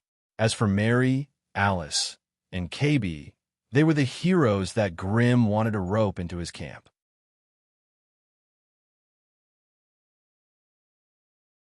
Chapter 319. Linley placed the broken wood puppet on the small alchemy table, and the only thing left to do was to dissect it in detail. Since it was difficult to decipher the secret of the puppet stone from the front, Grimm could only change his approach. Starting from the traces left behind by the white smoke of the puppet stone, he wanted to see what kind of magical changes happened to the pile of garbage after the wooden puppet gained basic intelligence and turned into Billy. If the wooden puppet's crude body was a piece of computer hardware, then white smoke would be the software operating system that integrated all the resources in it. Grimm was only curious about whether the white smoke with basic intelligence was a witchcraft effect or a creature's soul that had been erased and processed. Indeed, Grimm had a high suspicion that the white smoke was a soul fragment that the Silver Alliance had extracted from some intelligent beings during the first test. In order to reach such a level of intelligence, perhaps only those humanoid creatures could do it. For example, the native humans of the secondary plane, a low-grade puppet stone was worth 15 magic crystals in the Silver Alliance. In some underground black markets, it could reach as high as 40 magic crystals. Grimm estimated that the souls of indigenous people were slightly weaker than the souls of ordinary people in the sorcerer world. Therefore, he would need to extract the souls of 3 to 5 indigenous people to successfully create a low-grade puppet stone. These native humans were not worth much in the secondary plane. It was common for 1 magic crystal to buy thousands of ordinary slaves. Unfortunately, Only slaves with special abilities and special talents were worth bringing back to the wizard world. Otherwise, their value would not even be enough to cover the cost of long-distance teleportation. That was why it was rare to see war slaves from other planes on the wizard continent. However, it did not mean that there were none. The dwarven master builders and blacksmith masters, the halfling gourmets, the elven handsome men and beautiful women, the fairies of the fairy world, as well as the Penachet dragons, which are the most suitable flying magic pets. In fact, there were even some powerful wizards who raised succubi, lustful demons, dark elves, and other slaves from the lower planes. Even in the sorcerer world, these top-grade slaves were highly sought-after commodities. If a wizard family could find these creatures with special abilities in the secondary plane, they could make a lot of money by selling them as slaves. But for those secondary planes, the majority of them were still the natives who had no special skills. These ordinary creatures were not worth much at all. If they were sold to the sorcerer world, the magic crystal sold would not even be enough to cover the travel expenses. Therefore, the usual method was to force them to mine and create as much profit as possible for the wizard family. If they could be like the Silver Alliance and directly set up a puppet stone manufacturing factory in a secondary plane, converting the massive population of another plane into alchemy products that were easy to transport and had higher added value, then the Silver Alliance would definitely be able to reap 10 times or even 100 times the profits. After all, in the sorcerer world, large-scale killing of living creatures was strictly forbidden. Only in an unsupervised secondary plane could such an inhumane thing be done. With the help of the AI, Chip's powerful data scanning and analysis abilities, Grimm finally discovered signs of a soul infiltration within the wood puppet. This also indirectly confirmed his previous guess. The Silver Alliance had always been doing cruel and bloody things in the secondary planes that they occupied. However, Grimm had no intention of blaming them. After all Magus families were doing similar things, just to varying degrees. Perhaps it was because of these factors that the sorcerer world was classified as an evil faction, and the sorcerers naturally became the evil creatures feared by the world. He had studied the composition and operating mechanism of the puppet stone, but it was still of little help to Grimm. After all, the wood puppet stone was only a support, and its greatest use was in storing the white smoke of souls within. Grimm did not have much research into the study of souls. That was why he still could not understand how the arcane magi extracted, refined, cleansed, and stored souls. Only the necromancers who specialized in elven studies of the soul seemed to be good at this. Could it be that the Silver Alliance employed a large number of necromancers to work for them? Or perhaps they had invented some sort of machine that could complete such complicated and meticulous work. There were too many possibilities. Perhaps only by infiltrating the Silver Alliance's wood puppet stone manufacturing factory in the secondary plane would he be able to obtain accurate first-hand information. However, the large organizations had always sealed off the secondary planes that they controlled. Without joining their families or signing a soul contract, it would be extremely difficult to infiltrate. This could be seen from the Cerubo family's control over the Knight's Plane. No matter what, Grimm could be considered an internal magus of the Cerubo family, and he had also made great contributions in the conquest of the Knight's Plane. However, once he chose to leave the Knight's Plane, the coordinates of the Knight's Plane would be retrieved. Even with the help of the AI chip, Grimm could not recall the location of the Knight's Plane. This way, the Cerubo family would not have to worry about the location of the Knight's Plane being leaked. During the battle in the Dark Forest, Grimm had killed 2 magi and found some valuable magic notes and books on them. After scanning, summarizing, and organizing the contents, Grimm once again confirmed his future development path. He had already converted his body into an elemental essence, but this was only a semi-conversion. If Grimm wanted to successfully break through to become a rank 2 magus, elemental essence conversion was something he needed to complete. The AI chip's assessment was that Grimm would only be able to complete his elemental essence conversion after nearly 100 years. Moreover, this long process would require the help of some special environments in the natural world, such as lava and volcanoes. Hence, Grimm had been constantly looking through the map of the scattered tower forest, looking for a suitable place to live in seclusion. However, before that, he had to settle Alice's matter. After all, Alice's talent as a destiny, which was also an ability that he valued. If he could succeed, Alice would occupy a very important position in his life plan in the future. As soon as he left the lab, Grimm received a message from Wizard Kogan. The resources for Alice's advancement had all been allocated. As long as Alice made the necessary preparations, the advancement ceremony could be held at any time. Of course, Grimm had to pay for all of this. Not long after, someone knocked on the door of his residence. Grimm opened the door and saw a male prospective magus under Magus Korgan, Majyuda. Following behind him was a group of ordinary acolytes who were carrying wooden boxes of various sizes. Lord Grimm, these are the resources that Lord Korgan has asked me to deliver to you. Please take a look. Looking at the long list of resources, Grimm could feel his eyes turning moist. Fate, it's so F***ed up. Back in the day, his advancement was like an abyss of suffering. If his luck was just a little bit worse, he could have become a blood sacrifice. Now, all Alice needed to do was to stay in her room and eat and drink well. Everything else would be taken care of by Grimm, the master. This was probably the difference in fate. After sighing inwardly, Grimm calmed himself down and carefully checked the list of resources and items. After that, he signed a contract and sent the other party away. With just a single stroke, Grimm's net worth had shrunk by January 3rd. After all, Alice was his personal item, so the Sarubo family had no obligation to pay for this expensive advancement fee. Besides, even if Wizard Kogan was willing to pay for Alice's rank-up fee, Grimm would not allow it. Alice had to be his person first, and only then could she be a Sarubo family wizard. This was something that Grimm had to uphold at all times. At this moment, the acolytes from Grimm's faction rushed over after hearing the news. They came just in time, so Grimm handed over the processing of the resources to them. Sorrow fruit, a special fruit from the wild forest.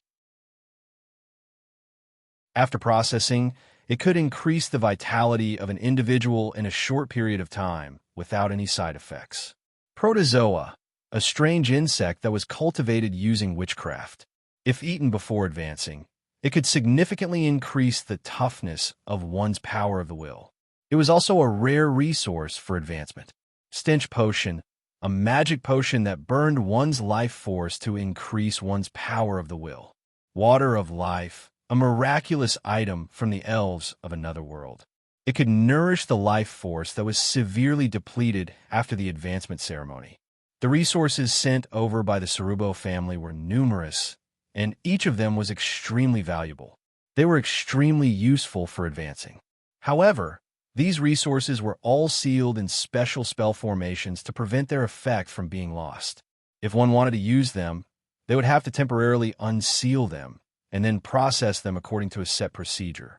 Grimm handed over these complicated tasks to his acolytes. He, on the other hand, began to wholeheartedly calculate Alice's advancement ceremony. After gathering all the information and taking into account the effects of the various supplementary resources, the AI chip projected the success rate of advancement in his mind as, even if Alice had extraordinary talent, even if Alice had many precious resources, even if Alice had the blessing of a witch of destiny. Adding all of these together, the success rate of her advancement was barely more than 50%. From this, it could be seen how difficult it was to advance from a quasi-magus to a magus in the magus world. Once everything was prepared, Alice adjusted her mental state and spirit. She prepared to enter the secret room with the resources and ritual items Grimm had prepared for her. To prevent others from noticing her strange state, Alice had to put on a long robe to hide the half of her body that had lost its physical form. At the door, she received the blessings of Kodar, Meryl, AMU, Torley, and Lena. Senior, you'll definitely succeed. Kodar was one of the two quasi-magi under Grimm, and he was the first to give his blessings. You'll definitely become a beautiful magus, Meryl whispered into Alice's ear. Advancing from quasi-magi to magus was a sublimation of one's life force. Using this opportunity, Alice would have the chance to break through the seal of fate, freeing herself from the state where she had awakened at the age of 8. Senior, I'll have to call you Lord Magus the next time we meet. AMU grinned foolishly. I have faith in you, Torley shouted from the side. You have to succeed. Lena's eyes were filled with envy and passion. Behind them was the goblin cabbie, who had hurried over. This fellow had brought Alice a wooden sculpture that looked like a female goblin, and insisted that it was a gift from the goblins. After all, advancing to a magus was a big deal. Anything that could affect the ritual could not be brought in, so Grimm had confiscated the wooden sculpture. Alice stood at the door and looked around before her gaze landed on Grimm. I'll be waiting for you. Grimm's blessing was simple and direct.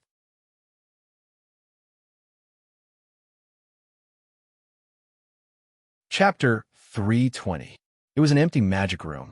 Apart from the eye-catching and mysterious spell formation on the ground, there was nothing else in the room, not even leaving a chair for me. Alice pouted. Alice pouted and muttered. She slowly walked to the front of the formation and lowered her head to examine it. It was a simple defensive spell formation. Once it was activated, the whole room would be sealed. At that time, she would not have to worry about being disturbed by the outside world. Alice followed the fixed ritual and branded her spell imprint into the spell formation. This way, even if Grimm was the owner of the secret room, he would not be able to see what was going on inside.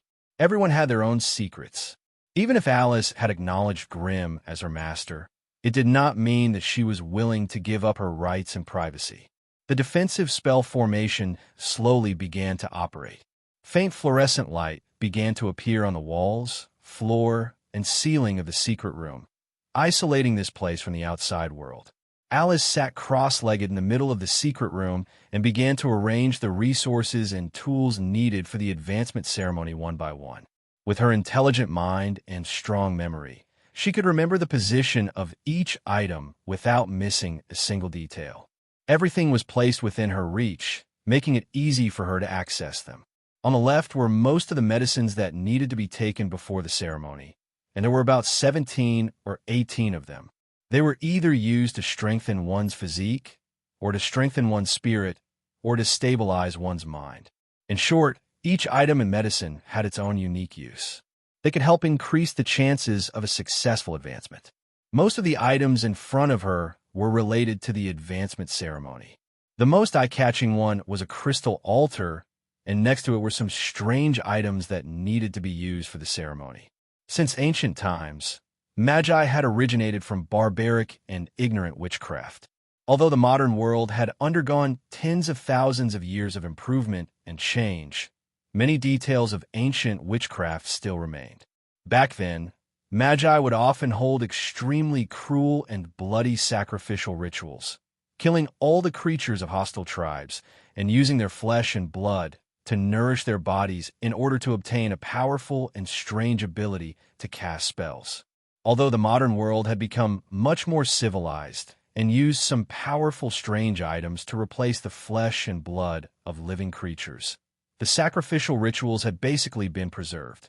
On the right were some restorative foods and potions. After all, the advancement ceremony was a huge and long ordeal for most people.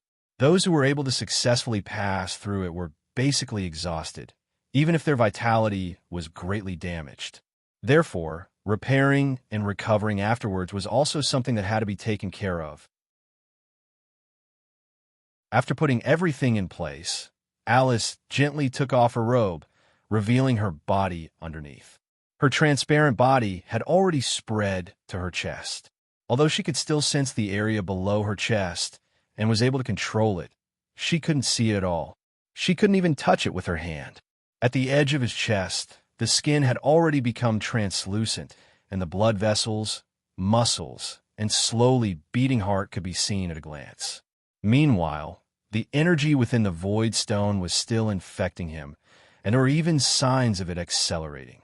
As for what would happen after she was completely infected by the Void Stone, Alice had no information to refer to. However, ever since he obtained the special magic tattoo, the vague aura of fate in the past had become even clearer. As Alice tried to figure out whether the infection would do her any harm, a wave of malice came over her. Vaguely, Alice could even feel that the world was rejecting her. This was probably the most obvious hint that fate had given her. Since she had already determined that the current changes were harmful to her, there was no need to hesitate.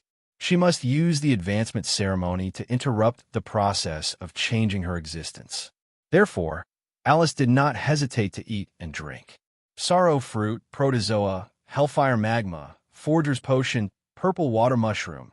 Alice couldn't help but let out a burp after eating a bunch of random things. The powerful medicinal power began to take effect, stimulating her body and spirit to gradually become excited. Alice clenched her small fists and silently endured a vast and surging torrent of life that began to slowly collide in her body. Her blood gradually began to boil. Alice's small face was flushed, and beads of sweat rolled down her face. She looked like she could not hold on. She was at a disadvantage because her initial physique was too low. Even with the help of many precious resources, the energy surging in her body had far exceeded the limit that her spirit could control. As a result, the explosive increase in her basic attributes gave her not only an inexhaustible sense of false power, but also the constant repair of her damaged organs. While enduring the impact of the berserk aura in her body, Alice grabbed a bag of magical crystal powder and sprinkled it in a magic circle beside her. Then, he carefully moved the crystal altar into it and lit 4 candles at the 4 corners of the altar. After everything had been settled, Alice then knelt before the altar devoutly and began to communicate with the profound and obscure law of destiny. The magic circle exists to separate the inside from the outside. It has no beginning and no end, and for this it represents immortality. The edge of the inner circle was seen as a place outside the ordinary space and time, and the ritual carried out in the circle had its own space and time structure. Alice possessed the bloodline of the Witches of Destiny. The source of her power was not a god or a powerful wizard, but a branch of destiny that had completely integrated with the laws of the sorcerer world. To put it more bluntly, the Destiny Witch's bloodline power came from Misha, the Zither Moon. Back then, the Witch King led 13 powerful witches to establish the Northern Witches Organization and resolutely left the northern part of the Sorcerer Continent. There, countless witches used their own lives and blood to seize pieces of land from the terrible jungle creatures, monsters, mutants, and polluters, and built wizard towers. Only then did the Northern Witches' Kingdom come into being. Later, after the Sorcerer Revolution, all the great wizards above grade 4 were forced to leave, and from then on, they could no longer set foot in the sorcerer world. And as a kind of exchange of interests, the world will of the sorcerer world also opened up some of the world's laws to a certain extent, allowing great wizards who reached a certain level to leave their mark in it. In order to let the power of the northern witches be passed on forever, when the Witch King led many high-grade witches to leave the sorcerer world, there were also some witches who chose to stay, and then their whole body and soul were integrated into the world's laws. In this way, the inheritance of the 13 branches of the Northern Witches also became a part of the world's laws, and there was no need to worry about the inheritance becoming extinct.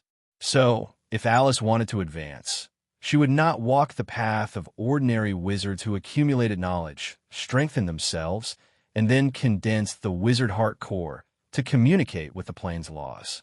The witches walked a completely different path of inheritance.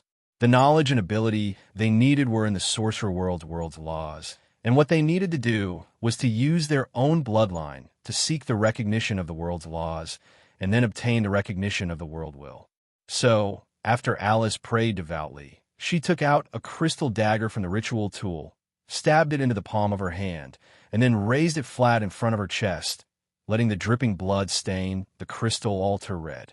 As soon as Alice's blood stained the altar, a dazzling silver light lit up the altar. The magic circle formed by magic crystal powder also began to burn. In the void, countless silver chains slowly stretched out and began to wrap around Alice's body, which had more than half of it disappeared. Alice suddenly trembled, and her whole body began to tremble violently. In the nothingness invisible to the naked eye, a huge amount of knowledge and the witch's inheritance, through the materialization of the law chain, crazily rushed into Alice's sea of consciousness. The power was so great and fierce that it looked like she would explode in an instant. Alice's thin body trembled like a sieve, her eyes were bloodshot, and the muscles on her face were twisted because of the pain. In the space of her consciousness, a huge scale made of silver light gradually appeared, standing majestically in front of her. In the void, an unusually loud voice sounded. Fate, fate, fate. Follow the rules of fate, abide by the ancient covenant, and I will show the inheritance of fate in front of you. And you, what are you going to use to exchange for this part of the inheritance? When the loud voice sounded, countless books and knowledge crystals appeared at one end of the huge scale, and the whole scale instantly tilted to one side, tilting the other end up high. Alice's illusory figure appeared in front of the scale, looked at the huge scale, and said resolutely, I am willing to use everything I have to exchange for it. In the next second, her thin body appeared on the other end of the scale that was raised high up in the air. Unfortunately, her appearance was like a goose feather, and the unbalanced scale did not even move. Your power can't take away this knowledge, so, as the majestic voice sounded, the books and knowledge crystals on the other end of the scale began to decrease at a speed visible to the naked eye. However, when the items on the other end were reduced by half, the heavy scale still did not move. The items continued to decrease. With each decrease, Alice's heart felt as if it was being cut by a knife, but there was nothing she could do. Soon, there were only a dozen or so books left from the small mountain of books. At this time, the huge scale trembled slightly, and the two ends began to move slowly. 11 books, the needle in the middle of the scale, was moving. 8 books, the needle of the scale was still moving, and there was still a long way to go before the balance point. 4 books, the needle of the scale was gradually approaching the balance point. Hurry up, hurry up, hurry up. Alice clenched her fists and began to cheer with all her might. Finally, as the huge scale returned to its original balanced position, Alice's spiritual space suddenly lit up with a dazzling silver light. Congratulations, Fate's candidate. You have successfully obtained the gift of fate. Please accept it. At this time, there is only one lonely book left on the tray at the other end of the scale. You're tuning in to the Warrior Lore YouTube channel. Don't forget to subscribe and join us on this journey to catch the most captivating stories.